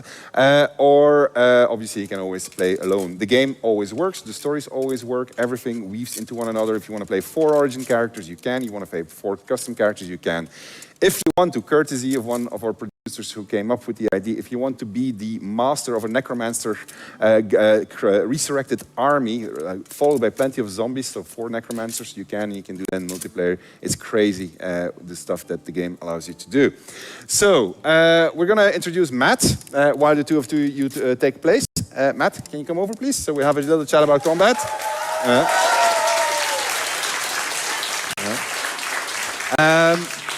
Matt, you've been doing combat for us for a long time. Quite a long time. Yeah, and so you've created many legendary copies, memorable combats in our games, actually. Currently, you've been doing the end fight. Oh, no problem, Danny. Good to see you. For 6 months, I think. It's really huge. But before we talk about combat, I wanted to talk about something which is actually the very first choice you make in the game. Well, no, the first choice is actually, do you want to have the modesty filter on, yes or no? Sorry, what's up with the sound? You make is what difficulty mode do you want to play at? So tell us a little bit about the difficulty modes that we're going to ship with. Yeah, absolutely. So the first difficulty mode is balanced. That's the one all you guys in early access will have already been playing on. It's just the default mode for someone who wants a bit of challenge, but not too much challenge, who still wants to see and enjoy the story. Then next up we have Explorer mode. For those of you who aren't quite as interested in being challenged in the combat, you just want to see the story, get on with it, that's the difficulty mode for you. And then finally, we got Tactician. I think a lot of people in the audience here, a lot of people on Twitch are looking forward to that one the most. That's our hard mode. That's the one that's really going to challenge you in the combats and even outside of the combats in some ways. Yeah. And so, can you tell us a little bit what does Tactician mean? Like, what does that do to the game when you play in Tactician mode? Because it's not as simple as just like the HP has been buffed up, right? Yeah, so we kind of have it in 2 layers. So there's the base layer that all the characters in the game are going to get. So that is the basics, like just increasing HP, making it easy for them to hit you. And then there's the local layer. So we've gone through every single combat in our game, and we've added in little bits of spice to make that combat shine just a little bit hotter and be that much harder. Okay, so I want to follow up on that, but maybe first, like, what is the philosophy of combat in our game? Because our combat is not just something I just drop a couple of guys and I see what happens. There's a lot of engineering that goes into the creation of every single encounter that you're going to have. Is it about 300 or something like that? Oh, I've long since forgotten the number of combats in this game. But yes, every single combat, we don't place characters idly. We have a philosophy around making each combat encounter a puzzle. And, well, puzzles are only solvable with the tools that you have. And what's so exciting about working in RPGs is every single party is going to have a different tool set to solve their puzzle with. It makes it very difficult to design sometimes, but a lot of fun in the end. So can you give us an example, like, of a simple puzzle? Like, just what is, like, the basic puzzle? Yeah, so a puzzle can be as simple as you've got a big bugbear standing in front of your party, and behind him on a roof is a goblin shooting down behind them. You got to figure out how to neutralize the goblin so he can't shoot you while dealing with the bugbear. All right, so that means that if I have a, I don't know, I mean like a party, let's say the monk, we just introduced the monk. What does the monk do when they are trying to deal with this particular puzzle? Yeah, so this is what I was talking about with having different tools to solve puzzles. So the monk is very cool because they have a passive called deflect missiles. So when a missile comes in, so an arrow from that goblin, you can actually deflect it back at them with a bit of luck. And take them out by yourself. So you don't actually need to care about that goblin as much. You're more worried about the bugbear. Yeah. I don't know why you just don't throw fireball, but I mean, that's just me most likely. Same battle, you just described it. Now I'm going into tactician mode. What changes? Aha.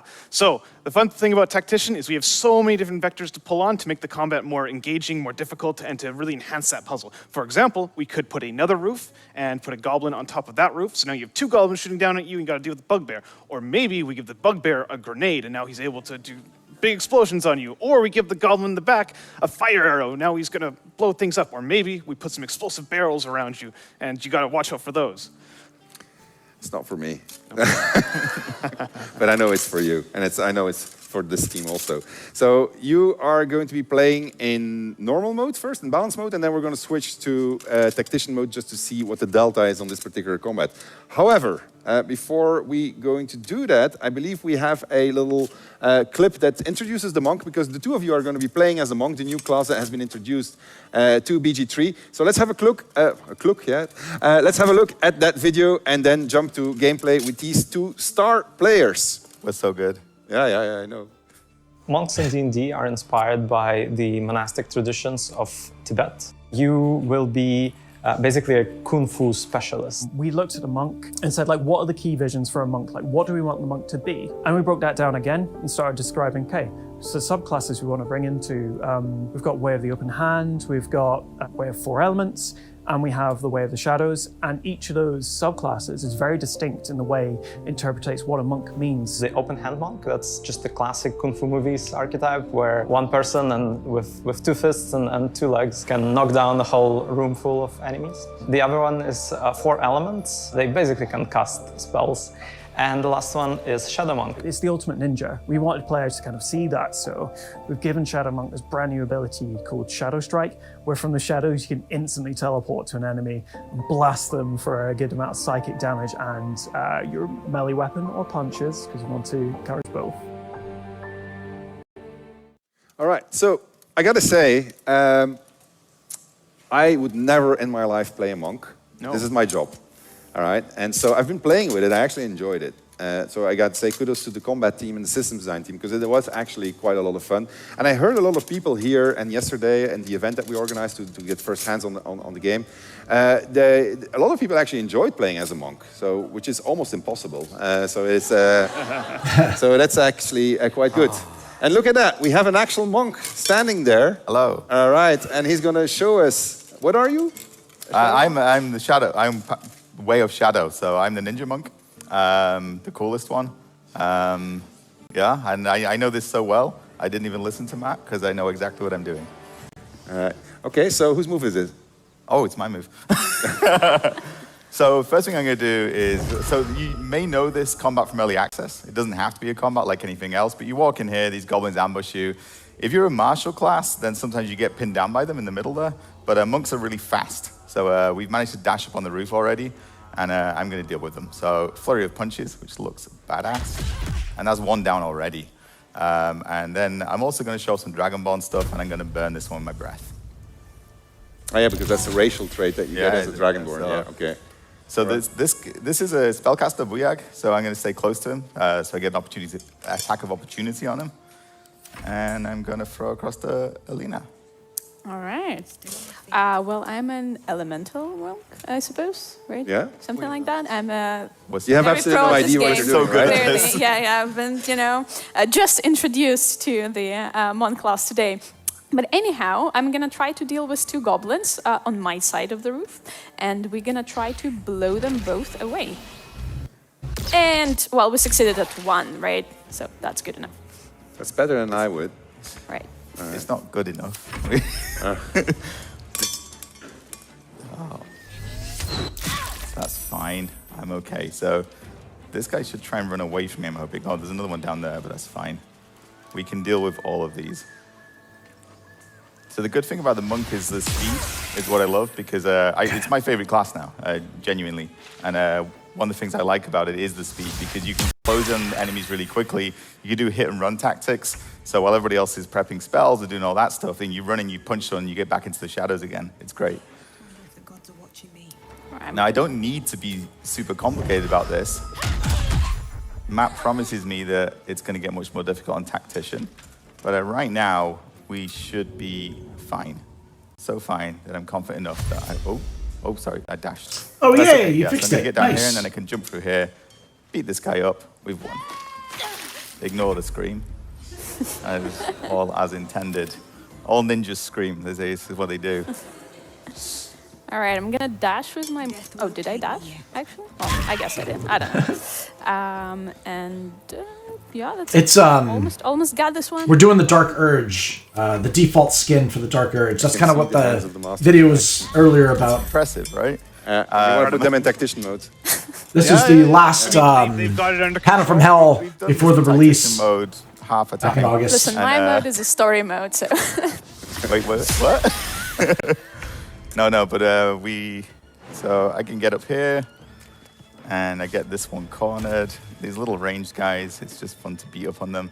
So I do have other abilities, but I don't need them right now. I can cast darkness as a Shadow Monk, so I can blind this guy. I got silence, so I can create a sphere of silence around myself. Useful for dealing with magic users. I've only got 2 hit points, I just noticed. That's not ideal. Not really. All right.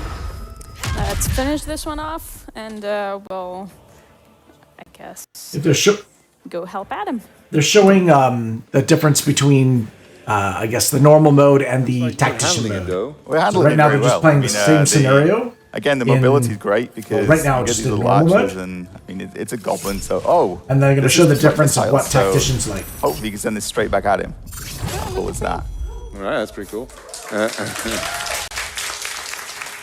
And then I will finish this one off, and that was a little bit too far. You finish this one off. On this. It's fine. I wanted to handle this on our own because I'm the master, and you need to. You bought some merchandise. Not by example, but by. What does it do to you, Matt, to see this in action? He's thrilled. You know what? I see a master like this teaching a young Padawan how to improve. It's very beautiful. Oh, I'm happy that it makes you happy. Okay, let's go tactician then. Yeah, let's reload and see you do the same thing in tactician. They're only goblins. Who's the host? Doing a blue dragon. I guess me. Yeah. Yeah. Nice. Helping down character tutorial. I don't know why that came up. All right. All right, I got my kind of skeleton of the scales. I would have been done. helped back onto my feet. It would have all been Oh, fine. you're getting a coffee mug. Nice. So see how you do on this one, Adam. So this is one of the ones that I was talking about before. We've given it a pretty cool treatment for tactician mode. So not only will all the goblins now have fire arrows, I've added a few little spicy explosive surprises all around. I'm still not listening to him. It's fine. We're going to be absolutely fine. And can you? Yeah, go. Sorry, I'm sorry for interrupting you. I just wanted to, because there's something that he didn't mention, and I thought it was really cool. Tactician mode is not only your little spies. The AI is also cranked up, right? That's true. Yes. Yeah. Can you tell me a bit of the things while these guys are trying to go through it? Well, maybe you should keep an eye on it. Before, don't move, Adam. Hold that move. Tell me about brutal AI. All right, so brutal AI. Well, I appreciate you, Stephanie. You're going against a getting DM some merch for that's, yourself. That's trying awesome. to push you to your limits. So this is going to manifest in ways like attacking your more squishy characters. So going back to the bugbear and the archer, maybe the archer's going to try to pick off Gale because he's in the back and squishy. And some really smart characters might even start targeting you for your concentration spells, trying to break those off. Wait a minute. I always play as a wizard, so this has consequences. Oh, just don't use concentration spells. You'll be fine. So if I do like, I don't know, give me an example of. Let's say. Cloud of Daggers. Cloud of Daggers. That's the one. Thank you. I was trying to figure it out. Okay. Cloud of Daggers requires concentration. Put it in front of a bad guy, right? Yeah, so you expect the big bad guy to walk through it? As it goes in video games? Yeah, maybe the goblin's going to try to shoot your guy concentrating on the Cloud of Daggers. Instead of what their closest target would be, or the target that would have a higher chance for them to hit. Yeah. That's going to shoot at my mage. Potentially, yes. So you got to be really careful and really smart about how you position your characters, how you're going to protect those characters in the back, and keep those concentration spells up. Right. You need to know the rule set also when you're playing a tactician, right? So because you really need to start getting every single advantage that you can, because otherwise you're going to get obliterated. I've noticed among playtesters, and so I'm addressing the audience directly here, because I know you're all badass, and I know you're all going to play on tactician because you just can handle it, and then you're going to start crying, and then you're going to say the game is bad. It's not our fault. It's you. All right, so him. All right, you just go back to balance. That's how it's intended to be. If you go to tactician, you got to know what you're doing, because otherwise you really do get creamed. All right, this is I speak from experience. These two are going to demonstrate it. Can we see you in action on tactician? I'm sorry for interrupting you. Yeah. That's absolutely fine. You're able to change the difficulty on the fly, right? True, also, yeah. Just trying to put on some highlights just to get a little bit of And I guess depth going on here. You go first, Adam. I just realized I didn't do the thumb. I don't know why they're laughing. So, Get over there! Surround them like!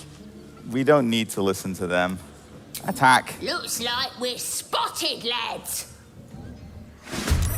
So we got the initiative, which is great.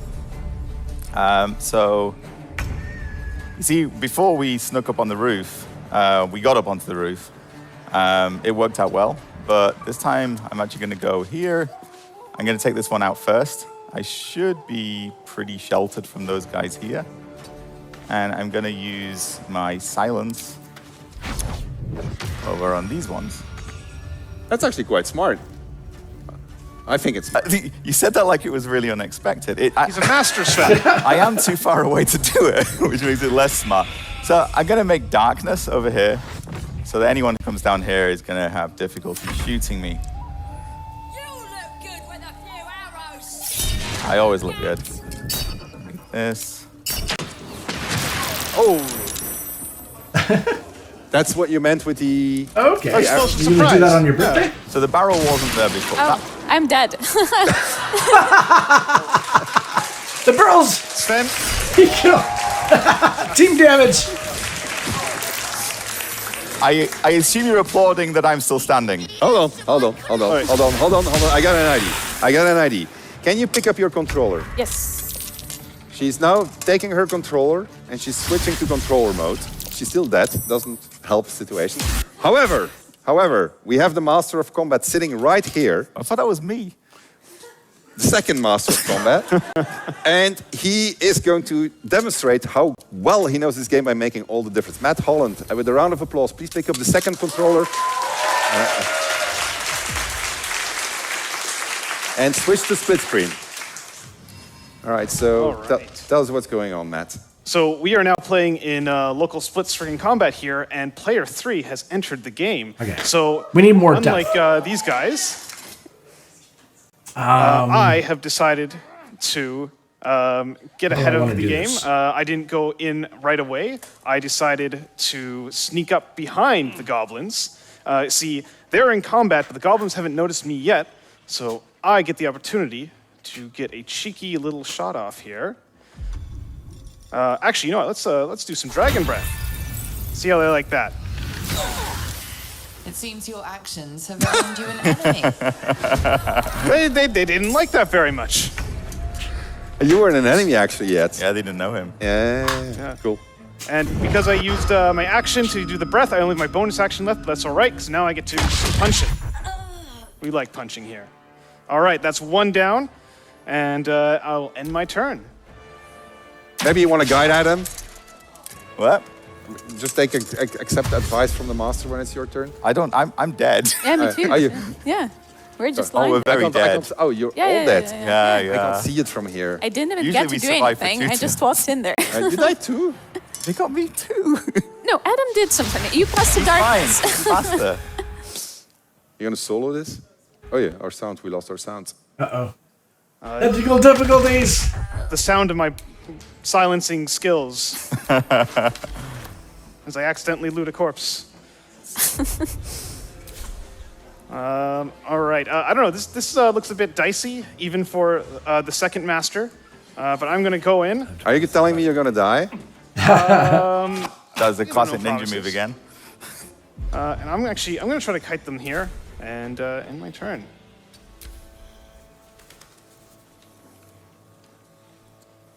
See, that guy's really angry. He just wants to arrest me. Oh. That guy just summoned a warg on top of me. Is that part of the spice that you added, the warg? That is a bit of extra spice we added. And as much as I do like spice in my game, this one might be a bit spicy for just my little monk here. Well, you can still help us, but I can't promise you would do any good. I don't think I can. You're both dead. Yeah. Oh, did we die for real? Oh, okay. Oh, no. Whenever you want to say it's that you admit defeat, Matt, it's fine. Eh? I clearly have to go and learn from Sensei here. All right. Okay, give it up for Matt Holland and team on combat. I gotta say, I'm actually really happy that this happened to them, because they're always laughing at me. You're going off script. Why are you going off script? What is always going wrong? La, la, la. We never do that. All right, I'll get my tactician mode. I added a little bit of spice. All right, we're gonna switch topics. Crystal, if you could come back. We are going to talk about story and cinematics. We're going to talk about. We're going to look at something that I think is for Larian as a whole. This has been an incredible step up. With DOS 2, we made a reasonably good game, which was a lot of fun. But what it didn't have was immersive storytelling in the sense that you couldn't see it. You could only imagine it because it was just text and subtitles. And so as we started on BG3, we want to make it all cinematic. We said we want to make a cinematic game, but we don't want to compromise. We want to keep all of the branching that we had before, but we want to tell it now in a visual story, in a cinematic way. And so we didn't know what the fuck we were doing, to be honest. But we knew a couple of guys and that turned out to be really, really good at their jobs. And so they started an entire cinematic department within our company. I'm talking about Chris Voss and Jason Tino. And they built up an incredible cinematics pipe, which has delivered 176 hours of cinematics, which is insane. It's insane. And everybody said, oh, it's just dialogue. But hey, go ahead and try it. It's not just dialogue. There's a lot of more than just dialogue. There's so much in the game. You've seen some scenes already today. You just barely scratched the surface of what we have to offer in BG3. You're never going to see it all. It's not going to be impossible unless you dedicate the rest of your lives to playing this game, which I would not recommend. But you're going to see a lot of cool stuff. Let's have a look at what they have to say for themselves. Video? Well, this is the first time that Larian's really engaged with cinematic content, especially at this level of fidelity and this quality. So all of this had to be built sort of custom. It was sometimes difficult, sometimes challenging, but ultimately we ended up with something that we're really happy with.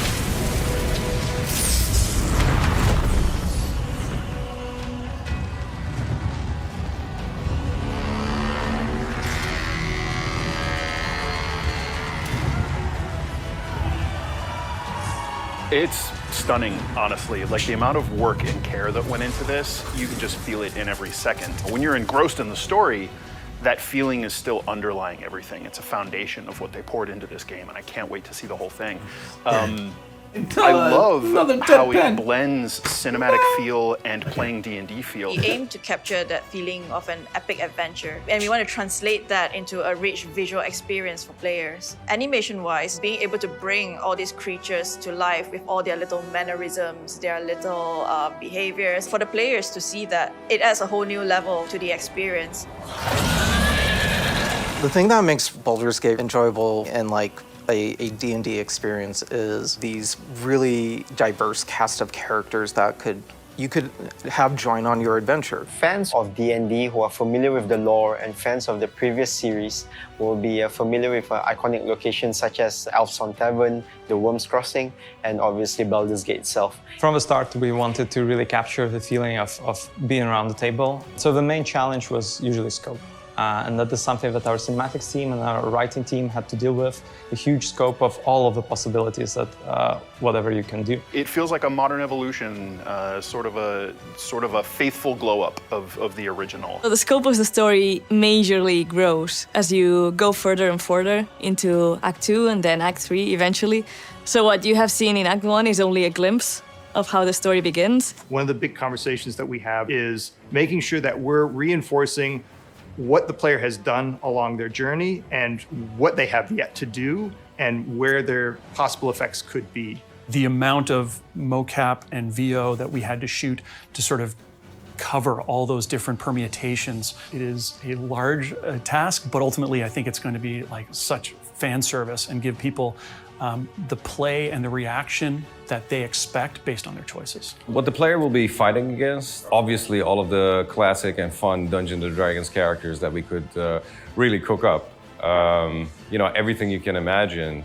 And then we also have our main antagonists, like Gortash, Orin, we have Ketheric as well. Orin is one of the most fascinating people that I've ever had the chance to work on. She is relentless. She is just a law unto herself. Her perception of the world and her position in it is truly terrifying in a lot of ways. Everything about her has been informed by this utter admiration for this horrendous deity that she worships. Obviously, if you align with them, and if you actually choose, I wouldn't say the evil path, because the game is very nuanced, right? But if you do, you know, go along with some of them or some of the choices, you'll have them on your side. Shall we be allies? You like these characters when you shouldn't like them. People ask, how much variety is there in a playthrough in Baldur's Gate 3? How long is it? How many different ways can it go? Well, if you just blitz through it, it probably takes a minimum of 80 hours. If you make any kind of distractions whatsoever, if you get involved in the game and start to flesh out your own experience, it can run many times that in length. Every time that you come back into the game, there's a new path to discover. Like, everything is super non-linear in the story. There's so many different consequences. There's a huge amount of variety and replayability as well, I would say. It's hard to quantify the amount of story in Baldur's Gate 3, but we have rough estimates. There's a lot of cinematic animation that results in being roughly 3 times the length of the Game of Thrones television series. Word count, there is approximately 1.9 million words being spoken or written. It took me 2 weeks just to get through Act 1, talking to everybody and having all of these adventures on the side and finding every last person I could talk to and exhausting their dialogue tree and then moving on. They recombine based upon the choices that you make and that the characters react to in ways that make them feel much deeper than superficial. The more we progressed the project and the more cinematics were introduced and the camera kept getting closer, the more and more people feel immersed into their character, into the world. The way we make sure that the immersion of the player would be consistent between gameplay and cinematic is how the lighting encourages the character where he is. If he has bad thought, the lighting can react and become darker. And if he's actually happy and overjoyed, you can see a reaction as well. The music fully resonates the adventures of the players throughout the story, but in general I'd say that it goes in a very deeper and darker direction. And one of the things that I personally like quite a lot is that the music is fully reflecting the changes in the world, which can happen as a result of the player's decision and actions. Heed your call. A new chapter begins.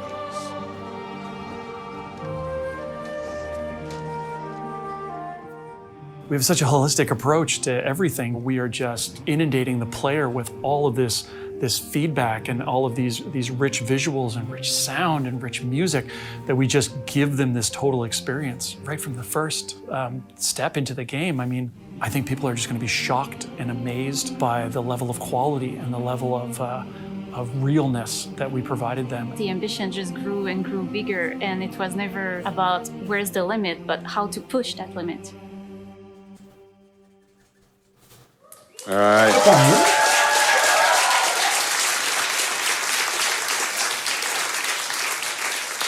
So, it is a thing of beauty. It's absolutely incredible.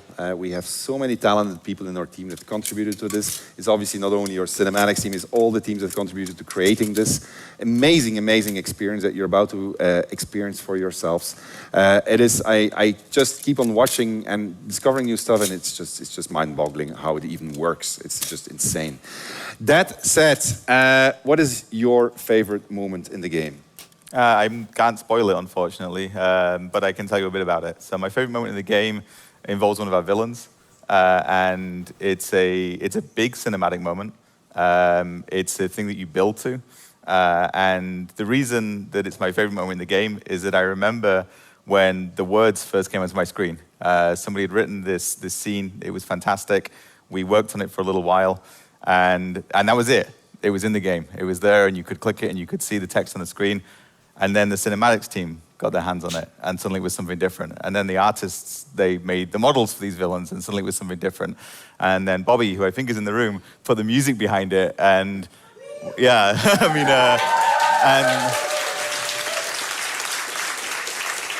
and the people performed the voices, and the people performed the motion capture, and the scripters made it all work, and the engine behind it, and all of these things come together, and I remember seeing those sentences on the screen, and then it was that, and yeah. All right, what about you? It's also difficult to talk about, but one of the companion endings. I'm not going to mention I know it, what you're talking about. but my God, I remember, same as you're describing, I read it in words and I was like, wow, this is really good writing. And then it got turned into a cinematic, and now I want to cry every time I see it. I know. And like I remember the cinematic artist because we have this channel on Slack where we post things, and they were saying like, they use Slack, I've been postponing this because I didn't want to work on it because it's so I've used heart-wrenching. Slack. And then they showed what they made, and it was fantastic. It was really, really Elaborate. good. Yeah, no, true work of passion. Big, broad game. Maybe to close the topic of cinematics, adventure in this enormous world, because we haven't talked actually even about the size of the world, the things you can do, the secrets behind the secrets behind the secrets, how it all works, how you can always apply your systemics to whatever you encounter. When we set 174 hours of cinematics, Game of Thrones, Lord of the Rings, what we're really saying is about choice. Yeah, so we're not expecting you to watch 174 hours of cinematics back to back. I think our longest cinematic, they're not even that long. Our cutscenes are not these epic long things. Some of them are intense and they go on for a while. Mix of highlights, you're not going to be sitting there for Kojima time, you know? I need to add some like blood red to the scales as well. And you're usually going to be having choices throughout them. How you approach them makes them different. So it's not this incredibly long sequence. You're playing in between them. You're having conversation between you, having combats in between them. And as Sven said before, no compromise. And this was the thing. It's like if we're going to make this game cinematic, then that cannot get in the way of the things that we know we're already good at. It had to be, we're also going to be brilliant at this. And I mean, it's incredible. And you know from what we said earlier, like if you play this game as Astarion as an origin, you're going to see cinematics that you'll never see if you don't play as Astarion as an origin. That's true for all of them. Yeah.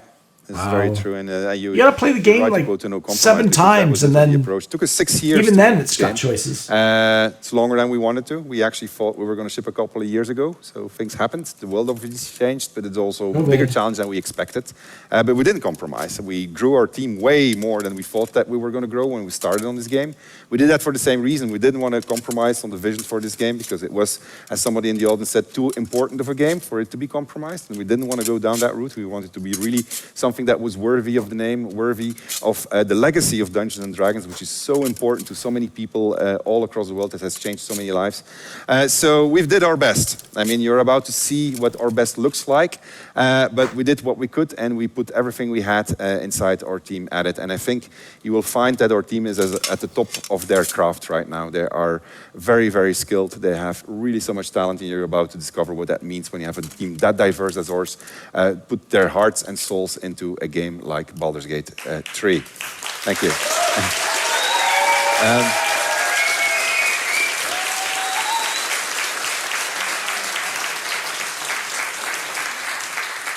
All right, I am coming to the end of the panel from hell, but not quite the end.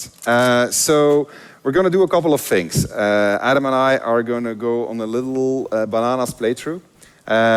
These things never go the way that we want them to go.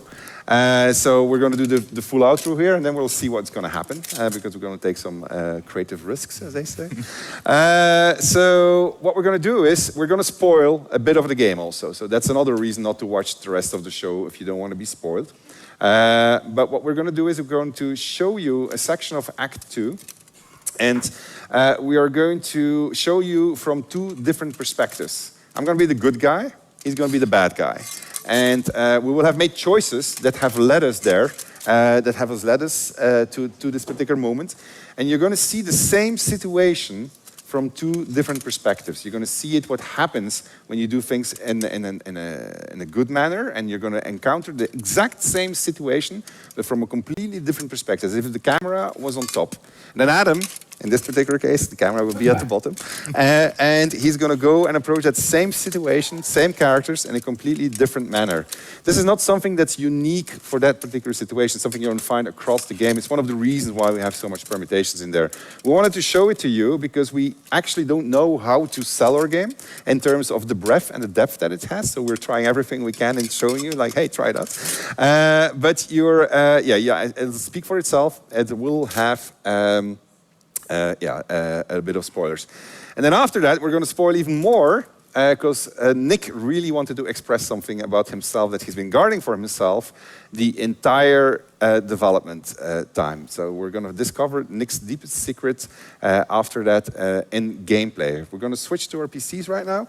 I got to go to my outro, but I think I've said everything I had to say, other than there's a few hundred collector's editions left, and that will be the last of them.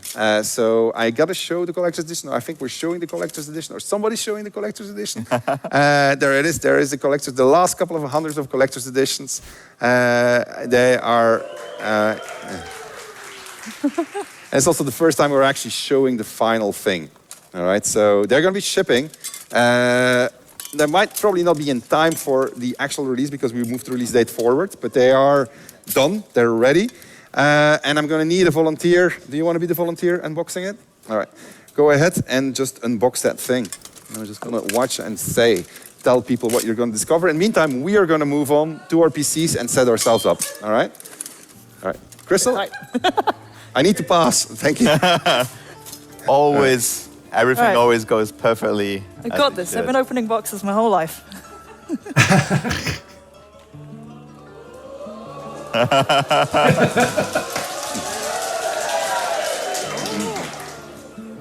All right. You have. So now the envelope. See what's inside here. There's now only 99 left. Off map, just like the original games. Lovely map.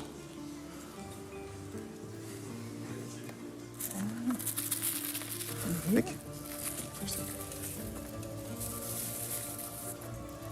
Hey, it's the very first one. Woohoo! We have some lovely character sheets.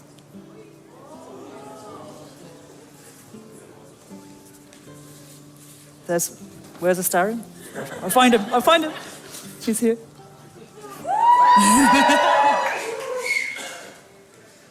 They open up inside. Some lovely stickers.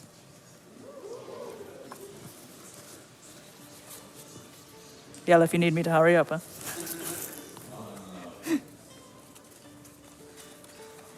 Oh, this is wonderful. This is incredible. Wow. Oh, man. Amazing. Amazing book. Give you a quick glimpse inside, just a little bit. All the art. Oh. Lovely.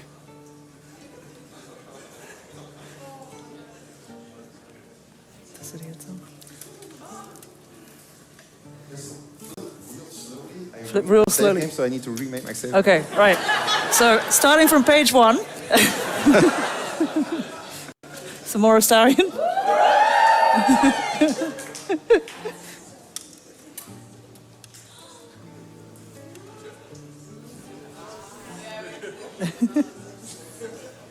There's a lot of pages.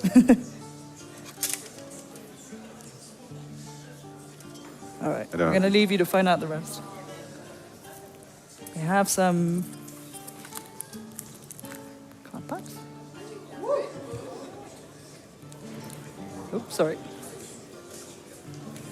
Okay. Oh, there's something big in here.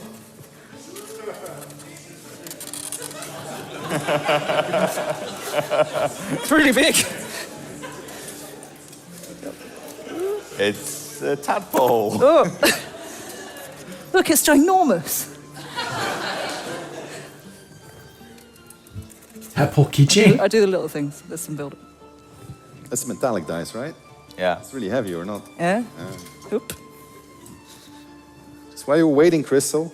Huh? Before you do that. Apparently we were banned on TikTok because of the bear scene.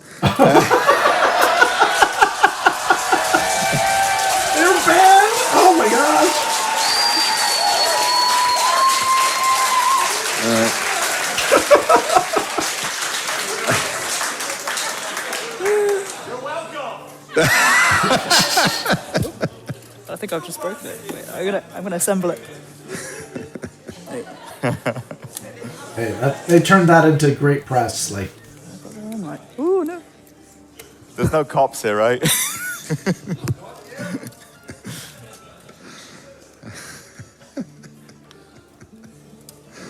Well.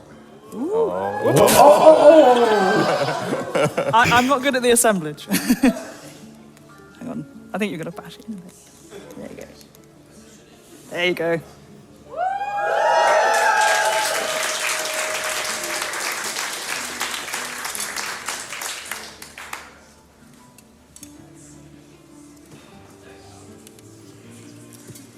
There we go. All right. I think.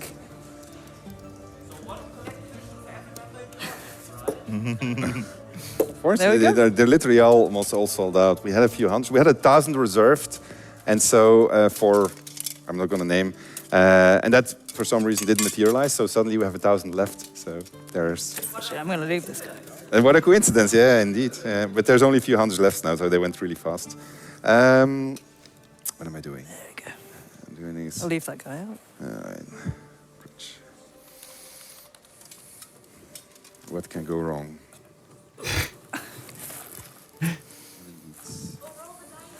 The dice? 5. Fives are lucky. That's promising. All right. Adam? Yeah? I have, while the stream was going on, I remade my save game using cheats. I think I did. I didn't need to.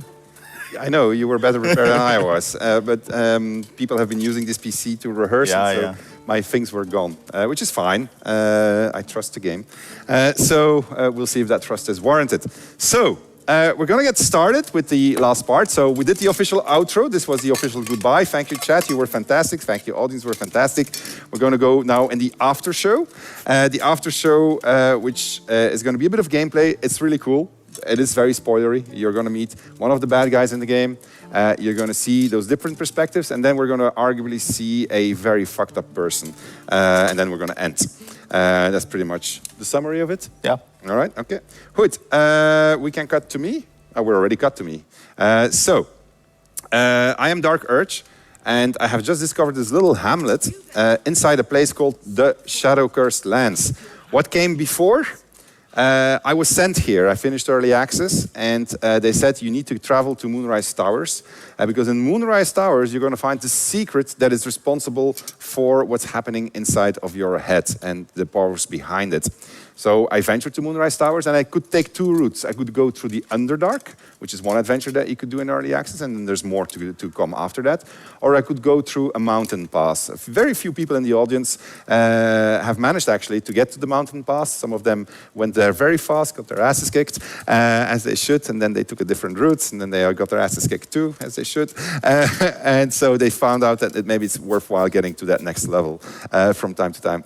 But they were brave, and they almost got into the Shadow-Cursed Lands. Well, actually, no, somebody got into the Shadow-Cursed Lands, right? And then encountered what that means. Shadow-Cursed Lands, which is what we call Act 2, for real, is it's a step up. It is Act 1 was your tutorial. You learned how the systems work. You learned how many things connect with each other. From Act 2 onwards, we start challenging you. We start saying, hey, you are now a character, you're level 5, level 6, you know what you're doing. Let's throw a couple of new challenges at you. And the Shadow Curse is one of them. I'm not going to tell you how to deal with it. I'm not going to be that spoilery. But anyway, we managed to struggle through it. At least I managed to struggle through it, coming through the Underdark, while Adam will have taken the overland route for reasons which he's about to explain.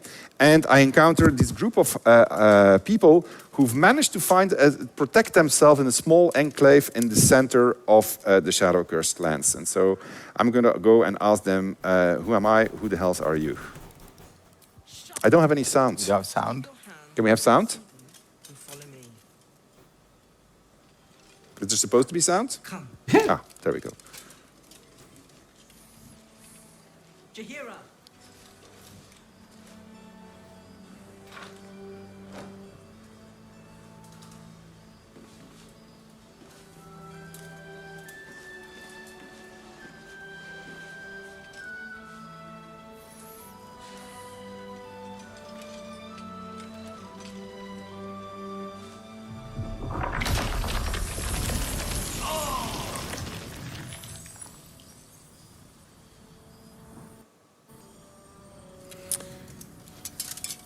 I'm gonna tell her I am magic incarnate because I'm a sorcerer and these vines will not hold me. They'll last long enough. Magic incarnate. This is why we're here, you see. It is a curious creature that hides all manner of secrets. But if there's one thing that we know,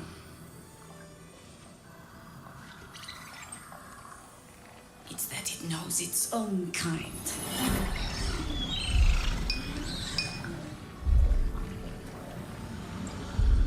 You should never have come here, true soul. I could rage against it, but I'm just gonna say I'm not a true soul. I want to be friends with you, Jaheira. I read about you. You're so cool. Stop! Hold on, Jaheira. I think I know this one. She's from Baldur's Gate 1 and 2, for those that don't know. No recognition there. Just a sick intensity as his voice reverberates in your mind. If you want to survive this, then trust me. One true soul to another. He's infected. Aye. But he's not with the cultists.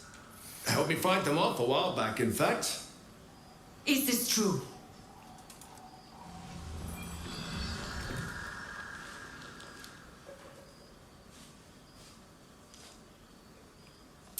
Interesting. Because I made my save game on the fly. I'm off script again. There's some people in the audience that yesterday saw a version of this scene, and they saw a completely different version. There were other people here that came to save me. Now I am in a more difficult spot because I will have to, well, I'll have to lie, but this guy obviously infiltrated her camp. Then again, I'm Dark Urge, so I don't really care. So I'm just gonna, you know, I'm just gonna say, yep, it's true. How is that possible? The tadpole is afraid of me. I've met no sorcerer that powerful. Met many. Now speak plain. How do you have control? Fine, I'll show her the artifact. The artifact is a spoiler which is responsible for my protection. You see, my companions really don't approve of this.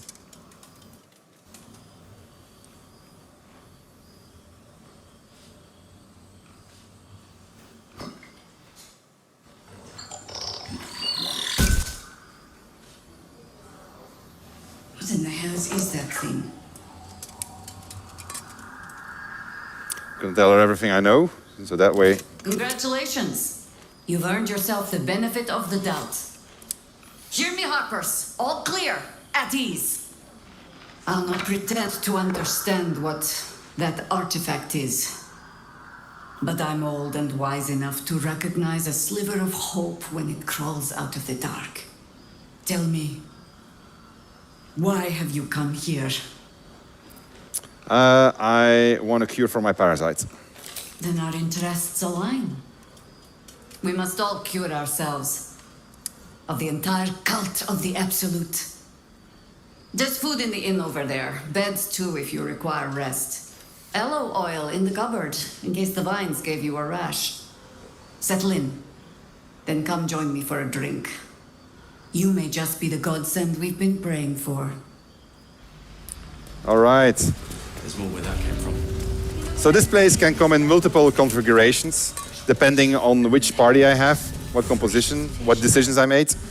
In this particular case, it's an interesting one because we got this traitor in there. Red means. Now, that's a different matter. Rare seed. Seems to be a problem with the sound, because I noticed a desync, but okay. We'll just live through it. Don't wander far. Please, be welcome.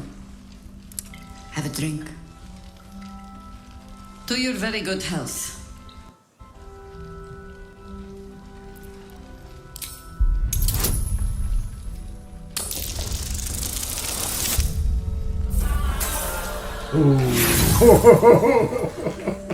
You perceive inviting hints of cedarwood and blackberry. Nothing out of the ordinary. I assure you it's quite safe. Bottoms up. You can see that my party is fairly distrustful and they don't approve of anything that's distrust. That's because they're on an evil path right now. Well over a century old, and yet it hasn't lost a hint of flavor. Still not quite so sure about People tend to lose more than just flavor when illithids get their hands on them. I speak from experience. There's an air about you. Something alien. Answer me true and do not lie. The parasite is changing you, isn't it? It's trying to win me over, but I'm resisting its temptations. And you're certain you will continue to resist? We'll see.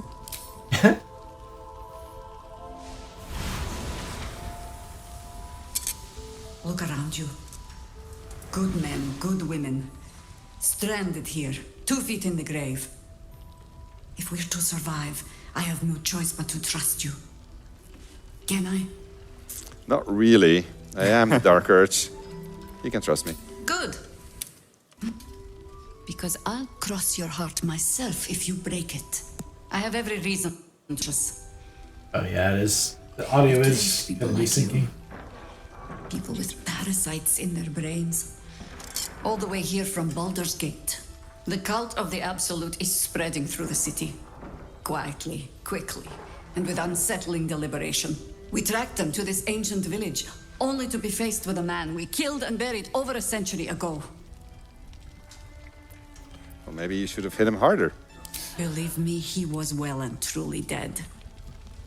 I locked his corpse in the Thorn Mausoleum myself. He was a Sharan once. Took to building an army of dark justiciars beneath this very village. Alongside the local druids, we made it our business to see him deposed, dead and buried. But he's returned. Not only does General Ketheric Thorm live again, it seems he is no longer mortal. He has become, in fact, invincible.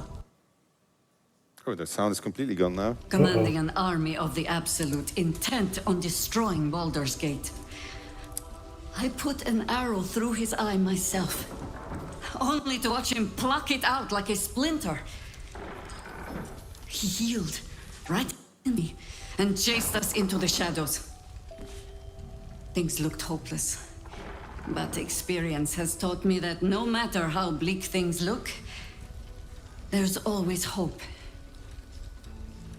You are that hope.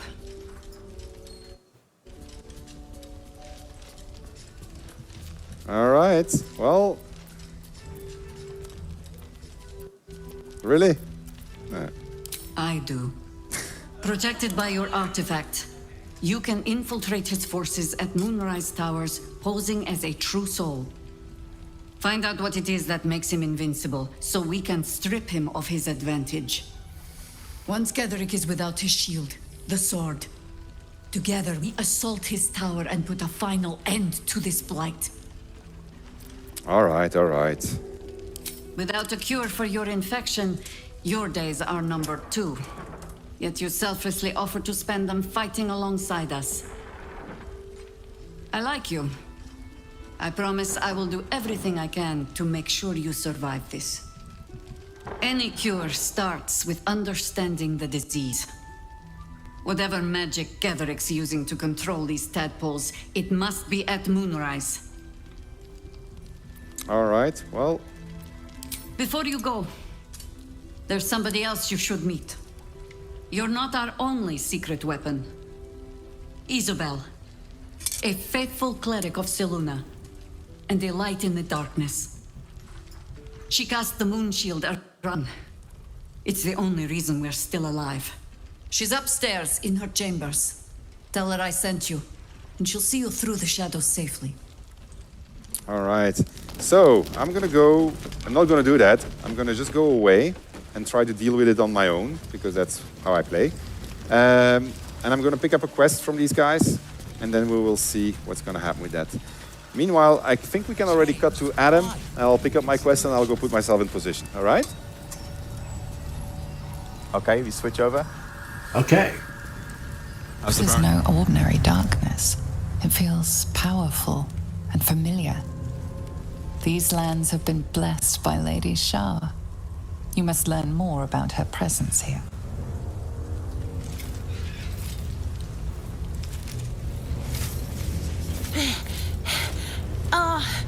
Are you the true soul?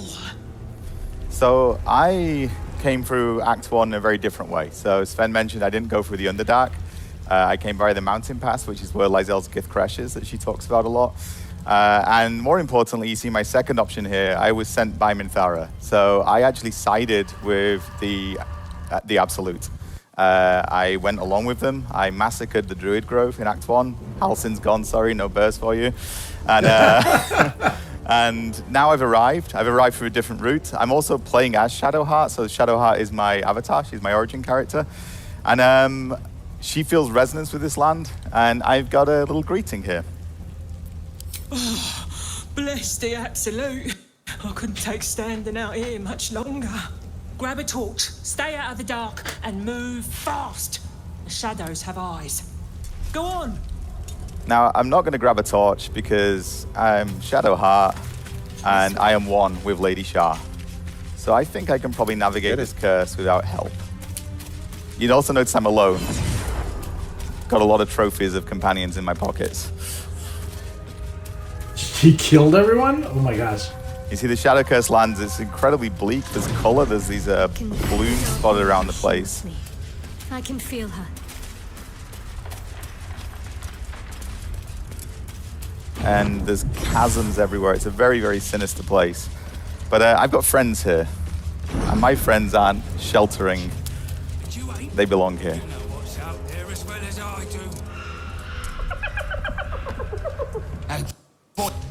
You want the bone? Fetch! I'm just going to observe.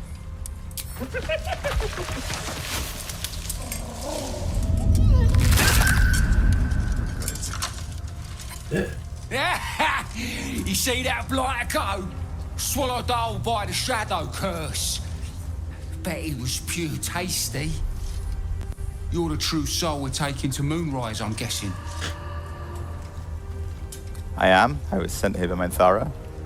Right you are. Go through and talk to Kansif. He's been waiting. I will, but I didn't like what he did to the hyena, so he can go get the bone.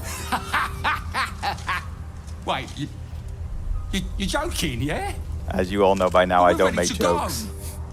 You just need to tell Kansif inside. I'm a cleric of Shah. This is Sharon Lands. I'm going to tell him that I'll strike him down with the power of the divine. So you want me to... I mean, I'll just go and... No.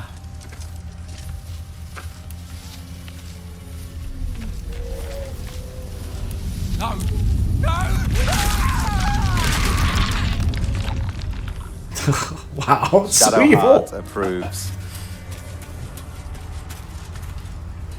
True soul. An honor. Did you bring the lyre? I did. Minthara gave me a lyre. She told me that playing this would summon a guide through the darkness. Then pluck a tune, and our guide will come scuttling. Now, I'm a cleric, not a bard, but...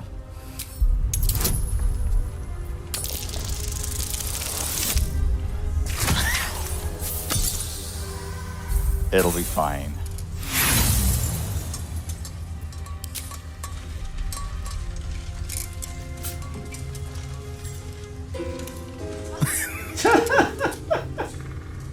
Beautiful.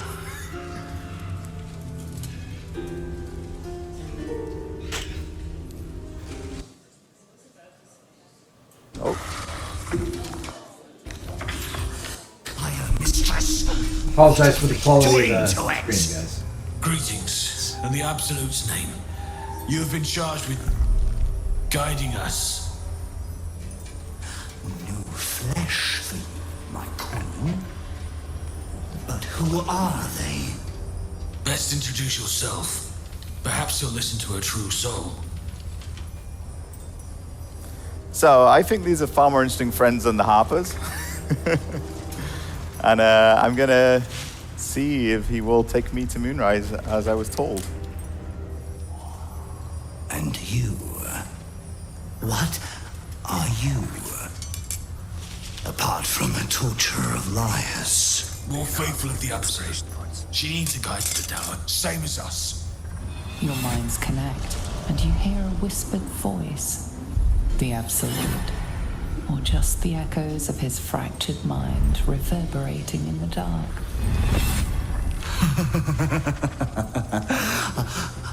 A true soul. You have more worshippers every day, Majesty.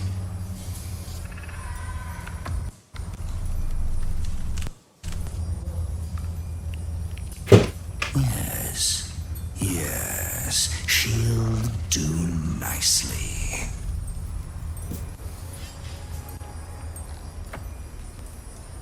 So we could ask him some more questions, of course, but I'm just actually going to follow him. I'm going to go along with him. Very well.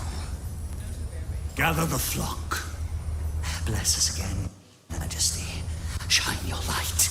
Protect us. Come, follow and stay close. Do not leave the light. Do not feed the shadows. You heard him. Move out! So now we're traveling through these shadow-cursed lands. As I said to you, Shadowheart doesn't need protection here. These guys do. That's why they got the torches. Torches will protect you unless you go too deep. Shadow Curse gets more dangerous the deeper you go. They should stay in the light. As they want to become shadows. So we're going to stay with him. You can see this border here. This is from this lantern that he's carrying.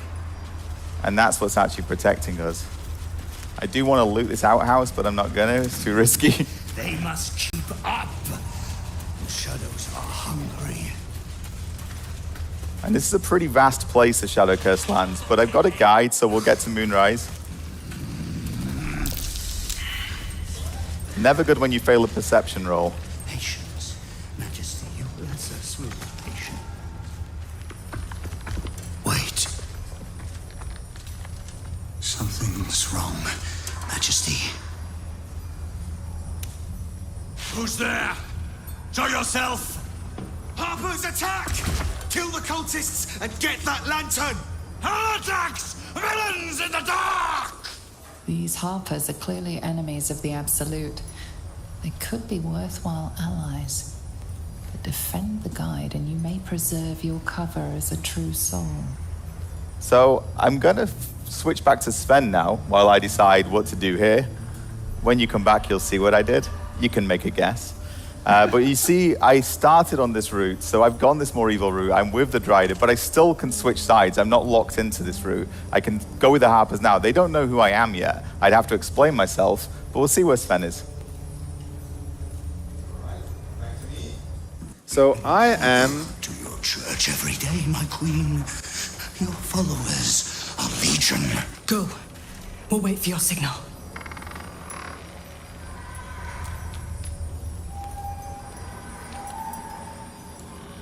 Your faithful stand ready, Majesty. Soon we march. Soon the world will bow to you. Here, we're boss. Something moved up there. Want me to drag it out?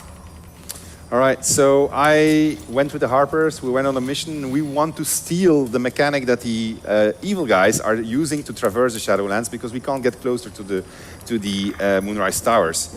So I'm going to use my tadpole trying to convince them that I am a true soul. So clear your throat to make yourself known.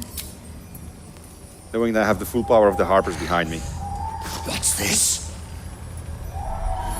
The Dryder's eyes cut through the darkness, locking on you as your parasite squirms with excitement. Your minds connect, and you hear a voice whispering to you.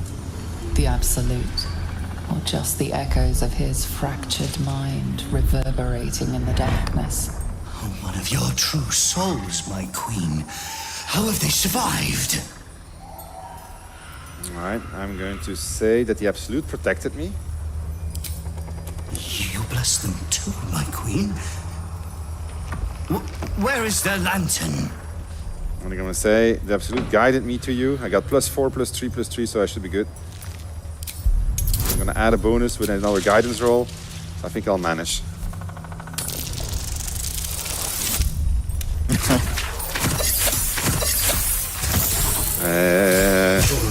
Very close. All right. Majesty, is this true? Did I not serve you well?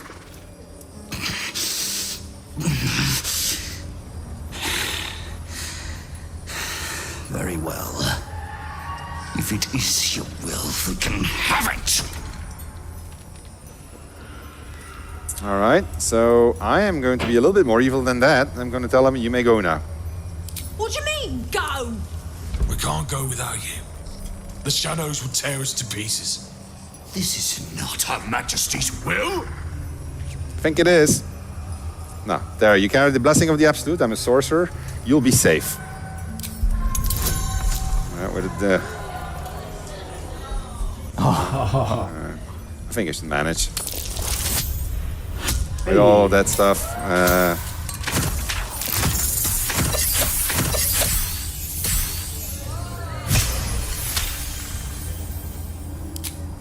If it is Her Majesty's will... You can't be serious. You know what's out there. If it is Her Majesty's will, then we shall walk! She will protect us.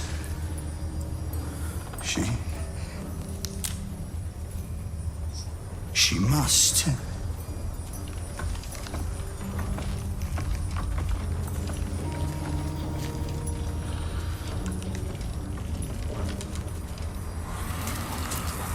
Majesty! Please! I'd never believe it if I hadn't just seen it. Nicely done. Now let's see what we've got here. All right, let's go and have a look at that moon lantern. Ahead. One less light in the darkness. The lantern gives off a chilly glow, protecting all in its vicinity from the surrounding shadows. Incredible magic. I can feel the light lifting the shadows, even those within me. Oops. We expect no less. You notice a tiny pixie trapped within. These fey creatures are infamous for their trickery, sometimes playful, sometimes malicious. Oh please, oh golly me, oh my! You must release me or I'll die. This lantern only lights the way when I am hurting night and day. All right, what are we going to do? Release it? Use it? I'll let chat decide. So what is it, releasing it? I hear more releases than I hear ignoring, so we're gonna... It looks like releasing it. Finally! Been trapped in that coffin with no one but a mad rider and my own farts for company. Did me a good turn there, didn't you? What do I owe you? This is a Dark Urge moment. Beautiful thing it would be to end the life in these first moments of freedom, which is like really... Oh, jeez. I do, but I'm going to refuse. I'm going to ask for help. Because I need to show you something. Will I? Yeah, sure, why not? Here, give this bell a shake. Speak the magic words and you'll get what you've earned. Protection from the shadow curse. What more could a dingus want? Dingus? Welcome. And off she goes.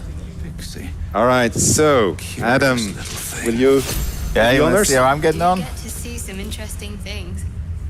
Almost makes the mortal peril worth it. So if we move back to me now, I will show you Shadowheart's continuing adventures. Can we come back to my screen? Oh. I was heading out. Thank you very much. So I'm not going to show you the fight, but the Driders are now mincemeat. Sorry, the Harpers. The Drider's absolutely fine, don't worry about him. And by the way, I always say this at this point, but I'm the bad guy here, apparently. Because I think the Drider's quite a sweet fellow. So we have actually arrived at Moonrise Towers after slaughtering those Driders. Harpers, sorry. New meat, Drider. Oh, the Queen said them.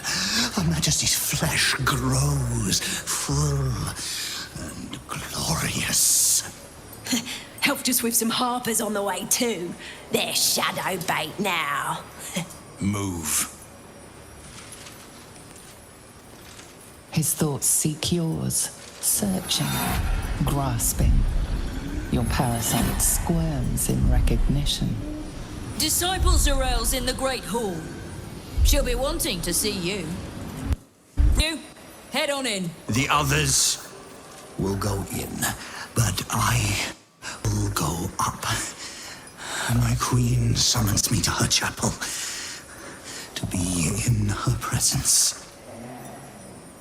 I hear you, sweet majesty. I am coming,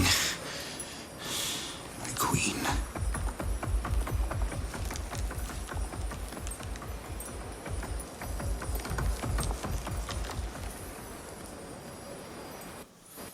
Okay, so I can now get inside Moonrise Towers. This is the headquarters of the Cult of the Absolute, as far as we're aware. That's what we've been told.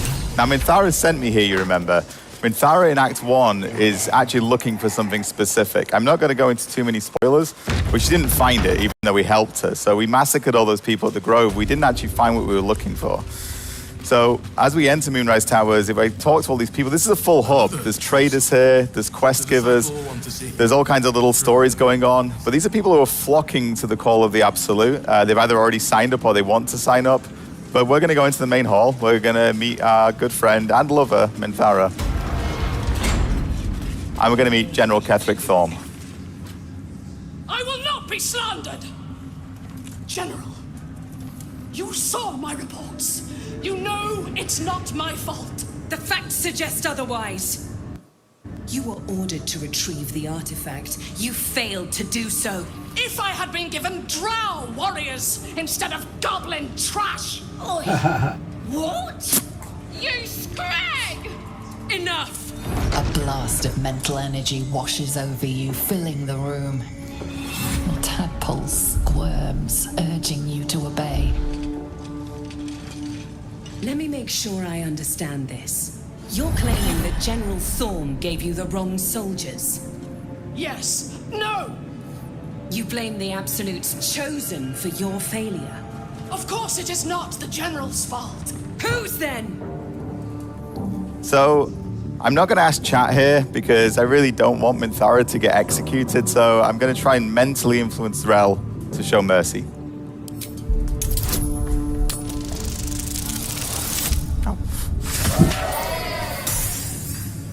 When it's nice just roll. luck, I'm pretty good at the game.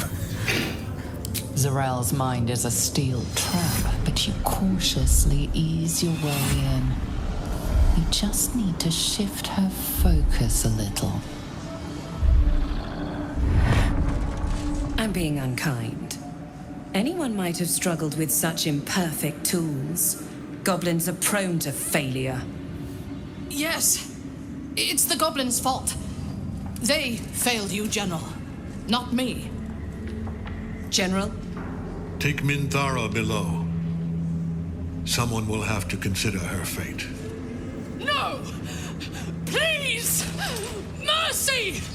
Please! Bye-bye, princess. And the goblins, General? You, true soul. You have seen what these creatures are capable of, and you have seen their inadequacies. Isn't that so? What is your judgment? We did as we were told. We're loyal to the Absolute. Tell him! Enough! True soul, tell the General how the goblins served our cause. Well, I did see the horrors they committed in the Absolute's name. I committed those horrors alongside them, so I'm going to pick 2. Thank you. It's good to be appreciated. I'm sure they were very enthusiastic. But zeal without efficacy is for children, not servants. We are too close to the ending and the new beginning. I can coddle failure no longer. Kill them quickly. What? No! You creaking old bag of shit!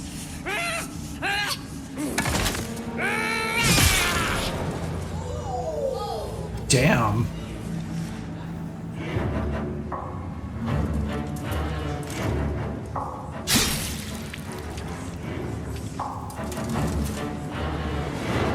so sorry, my lord. She's an unbeliever outside my control.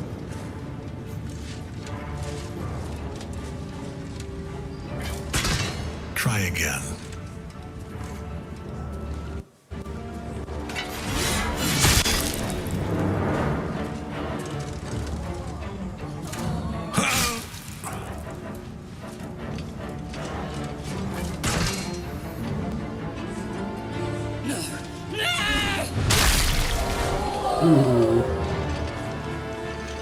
Dispose of the rest as you see fit. Or better yet, put that true soul to use. You have far more important matters to attend to. Or have you forgotten? Of course not. Thank you. You heard the General. The goblins are yours. Deal with them however you wish. I'm going to enjoy this. Do. Have fun. Here in the seat of the Absolute's power, your authority over them is complete. They will obey any command. Report to me upstairs when you're done. Yeah, you ain't gonna do anything drastic, are ya? We've been nothing but loyal. I'm going to do something very drastic. Chat, we're going to do 1 or 2. We're not going to do 3 or 4 because... Spill your guts on the floor. Right I want to see you bleed, or not another word. In fact, not another breath from you. Oh, wow. Any of you. Yeah? It's guts. Oh, they want guts. No, please.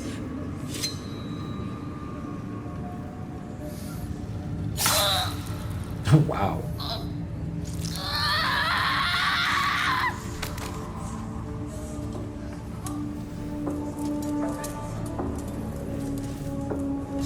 So now I am in Moonrise Towers. I've established myself as a true soul. I've met Ketheric Thrum. Disciples Rel wants me to report to her, but my friend Minthara was dragged downstairs. I'm not going to show you anymore, too many spoilers, but I could go downstairs. I could try and rescue Minthara. I could go upstairs, see what other jobs they've got for me. I could start exploring. I could go massacre Jaheira, which would be fun. But I'm going to leave it here, and I'm going to pass back over to Sven to see if he's made any progress. Looks like he has. Things are less exciting over here. I'm like, where the fuck is Moonrise Towers? All right, so I'm just traveling in the shadow curse lands. I'm just exploring, encountering the history of what happened here, the entire history of how Ketheric Thrum became who he was, everything that was hinted at in the Underdark. I'm uncovering more, and I found this place, and it turns out to be a hospital. Here to see the doctor? Are we poorly? Are we desperately poorly? Or not so well, but well enough to wait. Your line, and you will be seen. All right. So I need to see the doctor right now. Yes, but all must wait. The doctor's hands are full. Sounds familiar. Your line, you will be seen. Oh, I'm going to do my deception because that's clearly my forte. Oh, I can even add friends on top of it, but I think this should be sufficient. Didn't need all of it.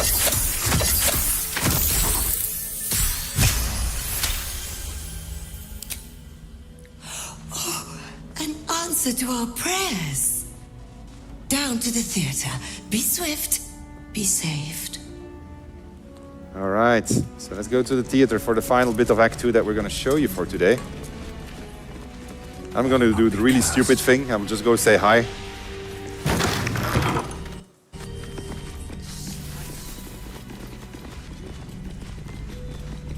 So something's happening here. The objective of the Scalpel Sisters is to soothe. For the scalpel indeed is an extension of Something went wrong. Yeah.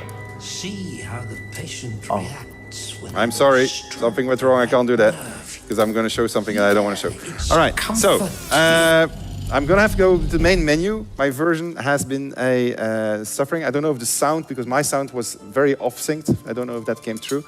So we're not going to end on this finale. I'm really sorry. But I mean, as you could see, we had to reset midstream, and that caused some technical difficulties. From which we didn't 100% recover, unfortunately. With that all said, I hope you enjoyed it despite the technical difficulties.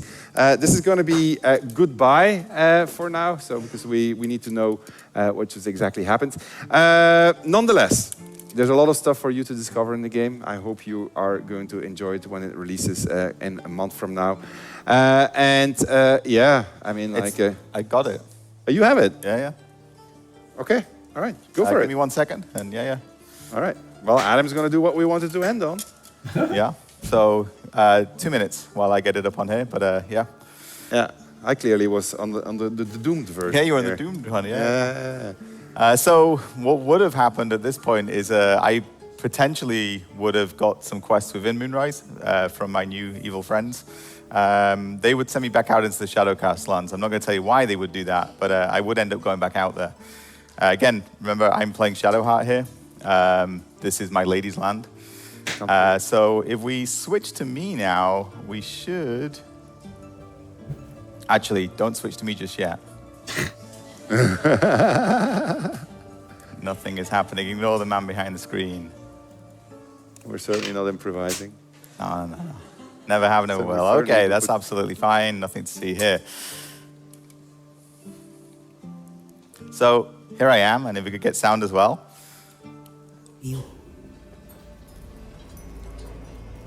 I'm going to get past. So I can convince her to let me pass because I'm a cleric, and I tell her I'm a healer. And you can see the hospital has seen better times, as the Shadow Curse lands in general have. The objective of the Scalpel Sisters is to soothe. For the Scalpel indeed is an extension of Shah. See how the patient reacts when I but stroke the right nerve. Hear its comfort, hear the very melody of mercy. Pray, sister, show us the extent of your beneficence.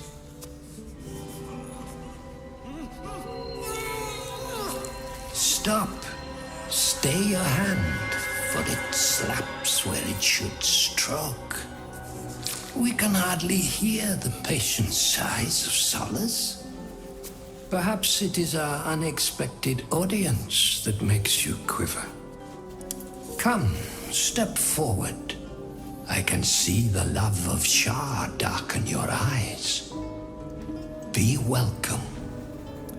So he recognizes that I'm a Sharon, and I'm going to say you teach Shah's ways with grace, but for such an altered being.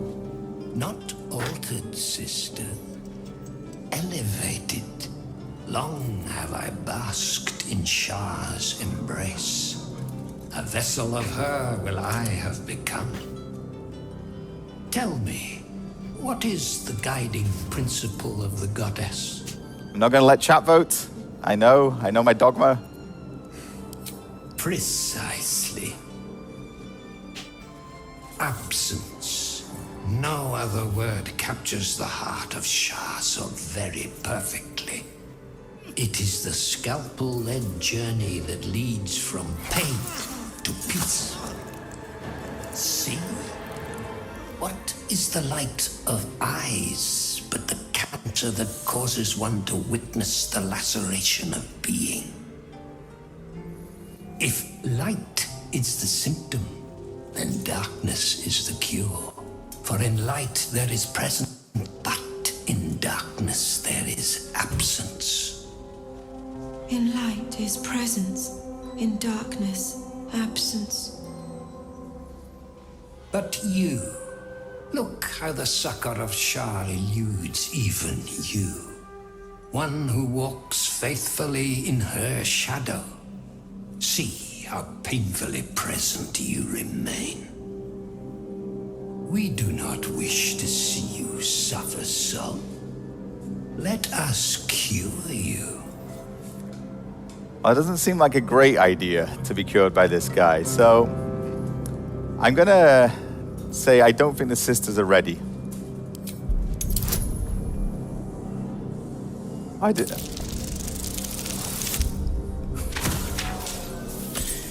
think I'm okay. I should have inspiration. Yeah, I've been gathering up inspiration as I played. So fingers crossed. I will add my bonus as well. Yeah.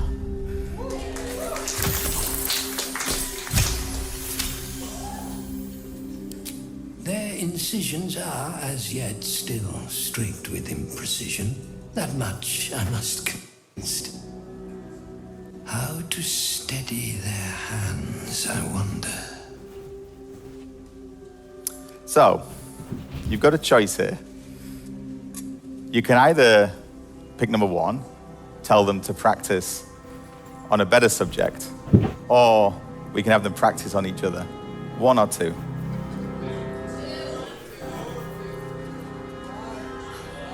1.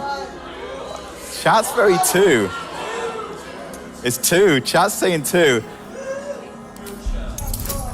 Now, this one's pretty tough. And, oh no.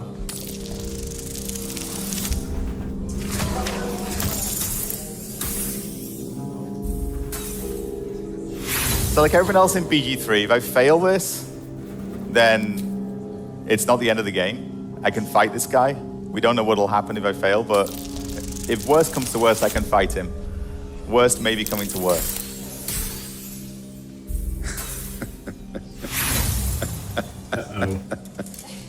We got another one.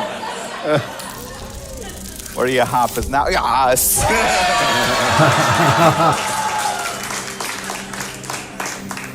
Yes, for are we not all in need of a cure? The scalpel does not discriminate. Let each and every one of you partake in its soothing journey. Absent sisters, acquaint yourselves. It is a proud moment when one sees one's teachings so lovingly taken to heart. Yikes. You are to be commended for their graduation, rewarded with the promised cure. Come, I will acquaint you with the lady's dark-fingered embrace. Okay, so I got rid of his minions. We're gonna try to get rid of him as well.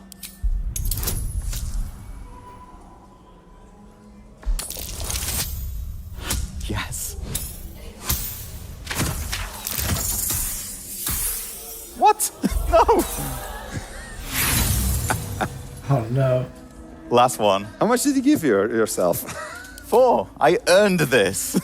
So, inspiration is shared by the party. All the party members I killed earned this for me. Oh, wait, yeah. This is better for you, because this is a lot of fun / horrible. Your diligence is exemplary. Very well. Your own scalpel you will be. Observe, then succeed me into the succor of Shah.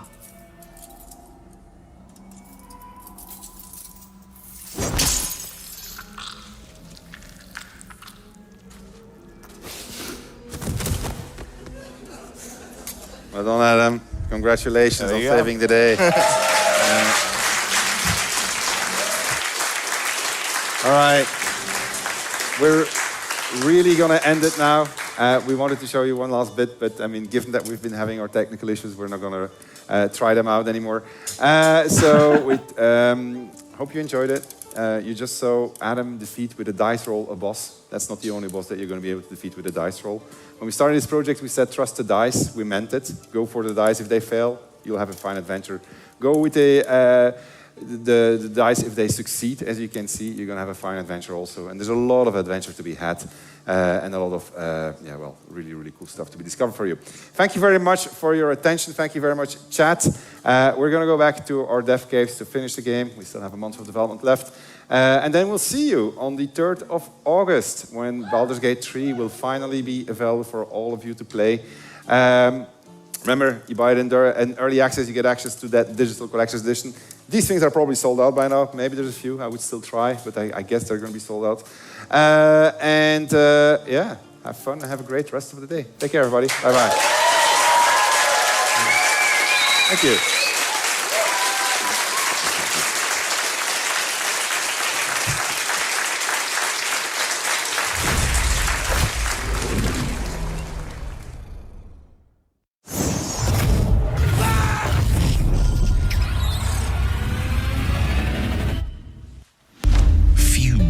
Ever glimpse what you're about to see. But don't be alarmed. I'm here with you.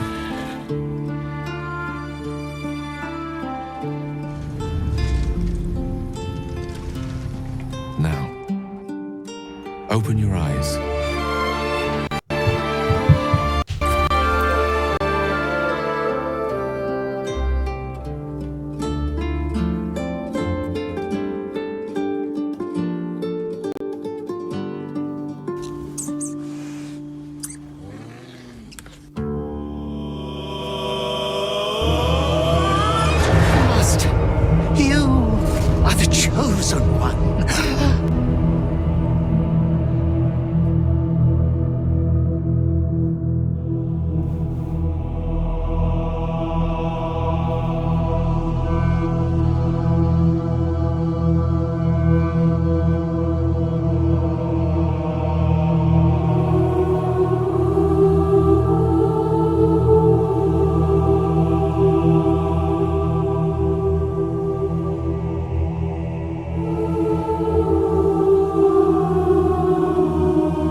On the horizon of this forest path, you see a group of dark, cloaked figures slowly trudging towards you. What do you do? My half-orc barbarian braces her great hammer, and that's a 1. Critical fail. Steve, what do you do? Well, I believe in anticipation, my rogue would try and hide behind a tree. Okay, I rolled a 1. That's another critical fail. Tom, what does your human bard do? Active perception check. It's a natural 20. Let's fucking go. I feel it in my fingers, I feel it in my toes. These motherfuckers mean to harm us, and they got to go, so come on, get them now. You picked the wrong day to fuck around with my tight crew. So let's get it. I can perceive you, here's what we're gonna do. Me and my boys gonna mess you up. I rolled a 1. Fuck, my boys are otherwise engaged, so I'm gonna bring it on myself. Hey, I forgot. You're supposed to tell me what I see, right? Yes, thank you. Let's just slow it all down a bit. So you notice that one of the hooded figures is a little shorter. I cast ignition. Nat 20, let's go.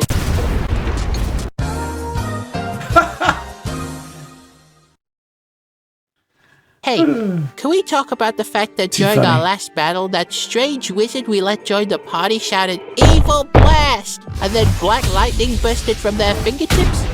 I wouldn't worry about it if I were you. Clearly a student of esteemed sorcerer and not at all evil who first patented the spell.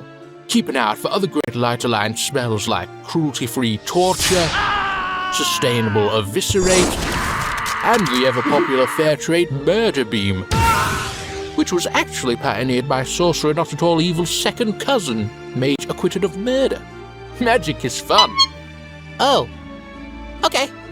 Glad to see nothing is afoot. Awesome. Killer, murder spree, shoot ball on my gate until My rancid blood whispers to me, kill, and kill again. Youngster, yo, come on. I fixed the pen to the paper, I'm writing a dirge. I ain't talking no bar, find the path while I purge. This shit'll get messy, got wet dreams of murder. Sin of the skin on my head is submerged in the blood of some innocent blood. See the max pain that they pit against clutter. Had to slow it down, now I hit again. Had to feel it, I'm an avid empiricist. Hey, this shit'll get ignorant, slide with the gift, yeah, it's time to get militant. Stand full of mist, got me closing the distance. I'm missing an eye, so you not gonna be hit. You all gonna die, then I pop out of vision. Attack with advantage, this handbow a kiss. Shooters all sharper, they add a +10, and we don't miss the target. No magical missile, my magical hit, I'm like Gale explode. That man is handy, got a hand to toe. My hand to cannon, it's a fireball. Shots fly, knock him out the sky. I don't wonder why I had a nice song. I'm like Dawn, niggas get filleted, slide with a blade in a nice storm. They gon' dig their grave, I'ma get this slain, no more light show. They just change form and they like on. When it come to ballin', I'm the top spawn in the top spot. Man, that's spot on, I'm the shot caller, jumping squad, send him to the god. Got him spotted, pop a shot, and then I got off. Ain't no cause for that. Karlach men thought they paws on my back. Look, back they got bunked on the noggin. I'm knocking that bitch, see the hits that I'm causing. Black dragon, I'm spitting 2 calls. There ain't no solution, this shit ain't a solver. Y'all worse than saluting, my niggas with star and we slide in the dark. 2 levels unlocked, man, this war's just started. Fuck 12, no cap, my game hella modern. It's way too late to be modest. More who the hottest on Hunter, that's me. Nah, I keep it 100. Ain't risking the ring, ain't no wrestling. Joaquin, man, we keeping the heat. If you pressing the G, he ain't seeing Act 3. That's C, got a scene, and I'm making them flee. And that boy wanna talk, he ain't know I'm a lead in a league of my own. I don't fuck with the dweeb, and I'm dwarfing y'all rappers. Y'all really want beef? I must resist the dark urge. A thrum, the blood, an ache, my head an urge, the dread, it pulls. Instead, memories gone, heartbeats and song, a dirge, the urge to know why the blood runs red.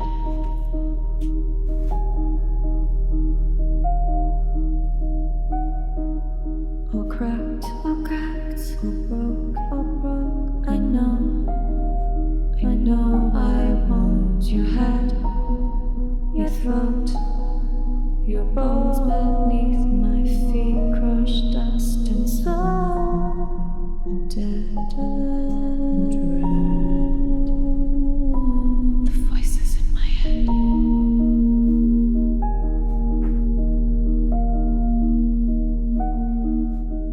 Reaching out for me, these urges don't let me breathe. Without thinking, bloodlust, without thoughts that harm my sin. And who is this creature, this monster inside of me? The urge, the urge, the urge, the urge inside of me.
All right, I think I've pretty much made pretty good progress on the Dark Urge. He's got a bloody hand. Yeah, I think it turned out okay. I don't know how it looks on stream. Let's see. It doesn't have as much detail, but it's there's, I don't know if you guys see the red in the background or not. Maybe, not sure. Might be a little too subtle. We'll see. Yeah, we're gonna do the giveaway, and then I'll get to my announcement, and we'll call it a day, I guess. Oh, thank you, Elizabeth. All right, let me see.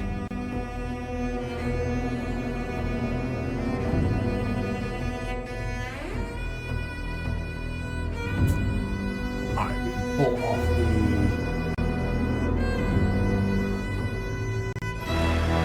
Now that should. Did that not shut it off? All YouTube off. There we go. Okay. There we go. The bloody fingers just add to it, right? At the very end, I'm like, you know what? He needs to have done something. He has given in to his dark urge. So, I figure, yeah, it's right up Larian's alley, I think. Let's get her underway. We do have to shuffle, though. This was the 7th week of our Baldur Gate streams. So I think what I'm going to do is I'm going to shuffle the deck 7 times. Or actually what I should do is, in honor of Baldur's Gate, I was going to do 7 times, but let's roll a d20. I think it's only suitable for that. Rev Jim with a rare drop. My gosh, Rev, why? Wow. Thank you, man. Appreciate that. Let's roll a die. Because you know what? It makes sense. 1 die roll. Here we go. 14. So double 7. We got a 14. So we're going to shuffle the decks 14 times. Here we go. 1, 2, 3, 4, 5, 6, 7, 8, 9, 10, 11, 12, 13, 14. 14 times the deck has been shuffled. May all your hits be criticals and your adventures legendary. Let's get it going. We're going to do a Battle Royale style, getting it down to 1 winner. And of course, Stephanie wins. The first elimination. My goodness.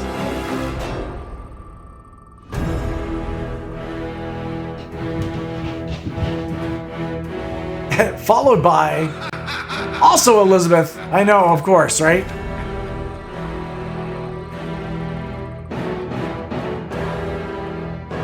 Oh! Nope, Tybo Cat.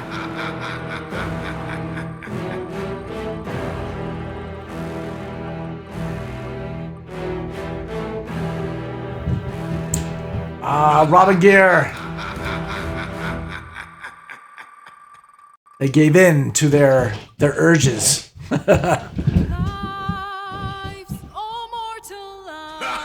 We've got Pablo Escanaba. Excuse me.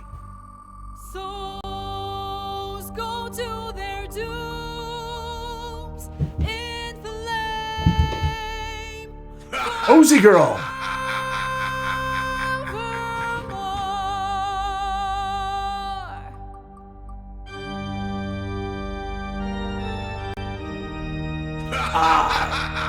Stephanie Thompson. Rev Jim's birthday? Oh my gosh. I assume Rev's gonna be streaming then. Happy birthday. M. DeWitt.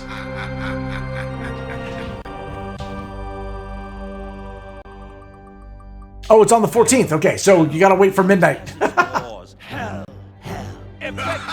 Elizabeth! Or unless you know what time you were born. Was that recorded? For now, down here come the claws. We got comp tech. Gonna do a panel. Nice.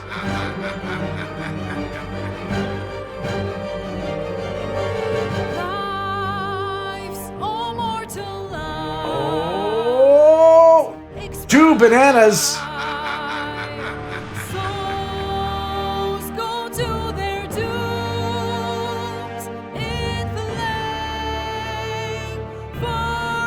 Ace Hardcore.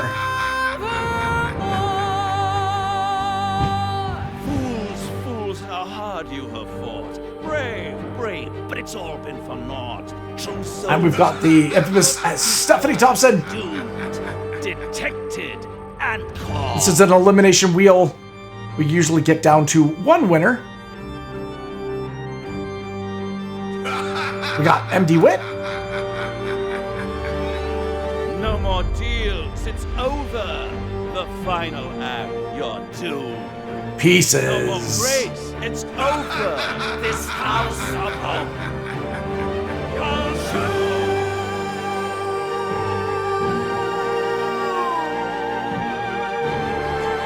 And we've got Rachel Dollyhug.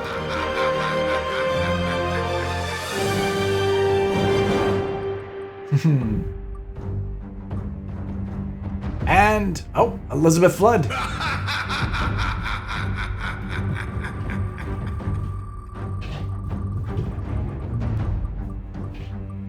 Oh, no matter what, it's going to be a double whammy, Elizabeth. You've got 2 side by side. That was one from the Twitch. From the Twitch. Oh, Hendrik Eber unlucky.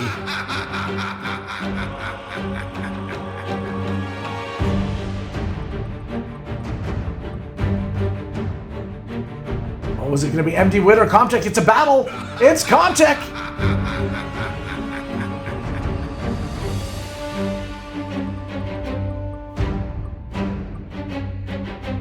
It is landing on Renzo Scriber. Ooh, Monster J almost took the dive there.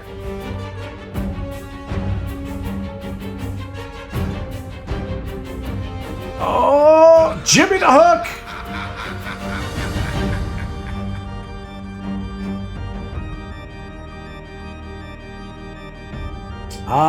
GM Dixie.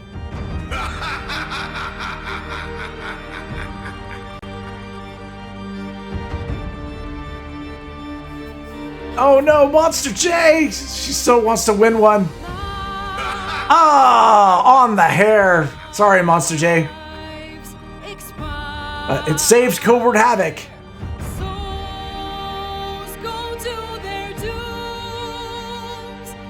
Oh, and last week's winner, GamerCam, has been eliminated.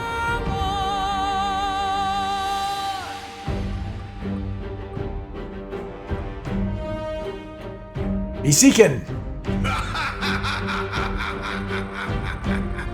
All right, down to 15 names. 15 names.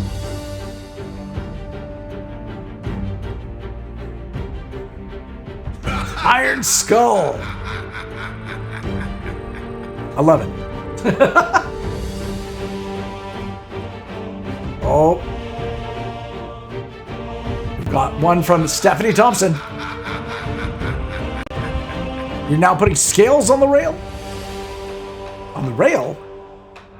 Oh, Codework or hat. Stephanie, it is. Oh, it landed on Stephanie.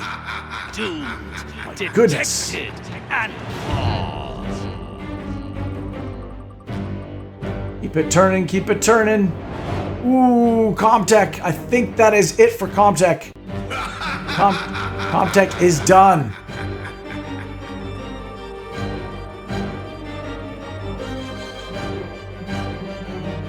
Ooh, I think that's it for GM Dixie. GM Dixie is done.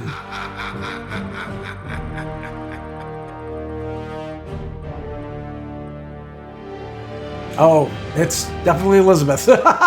Elizabeth got landed on.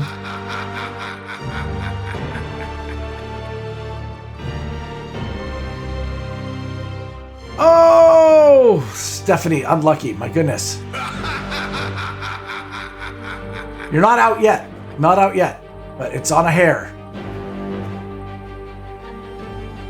Oh, MD Wit.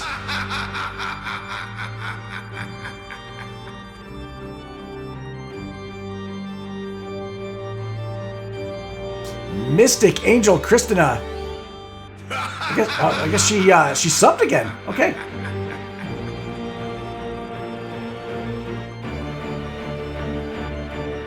Oh, code word. Oh, code word. Oh, code word. Oh, MD Wit.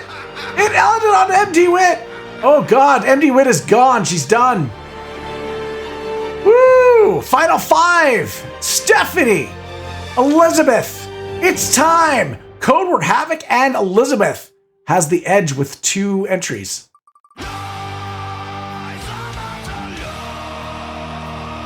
Oh! Stephanie! Dang it, it wasn't meant to be. We got Elizabeth with 2 entries. It's time and code word Havoc.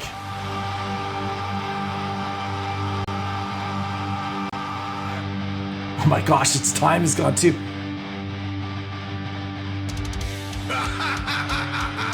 Wow, Elizabeth, you're super lucky. Holy crap. We've got 2 on Elizabeth and 1 for Code Word Havoc. So we could have a winner with this spin, guys.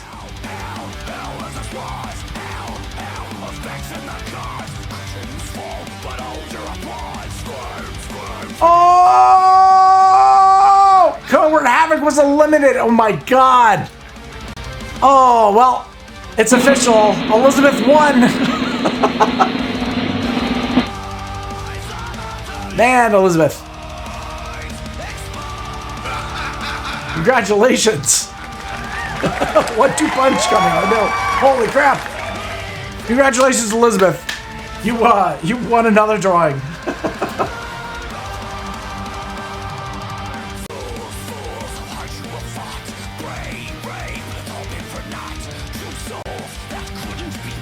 All right.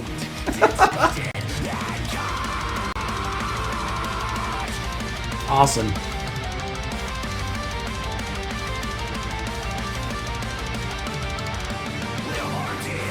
All right. It's the final act. It's over.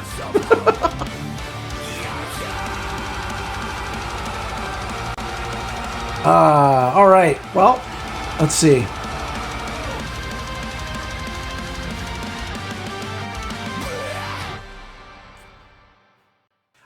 Congratulations again, Elizabeth, for winning the drawing.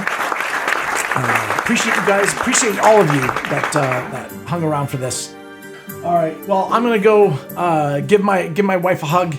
I want to wish you guys well, and adieu. Much love, guys. May all your hits be criticals. Your adventure is legendary. And we'll catch you guys on the next one. All right.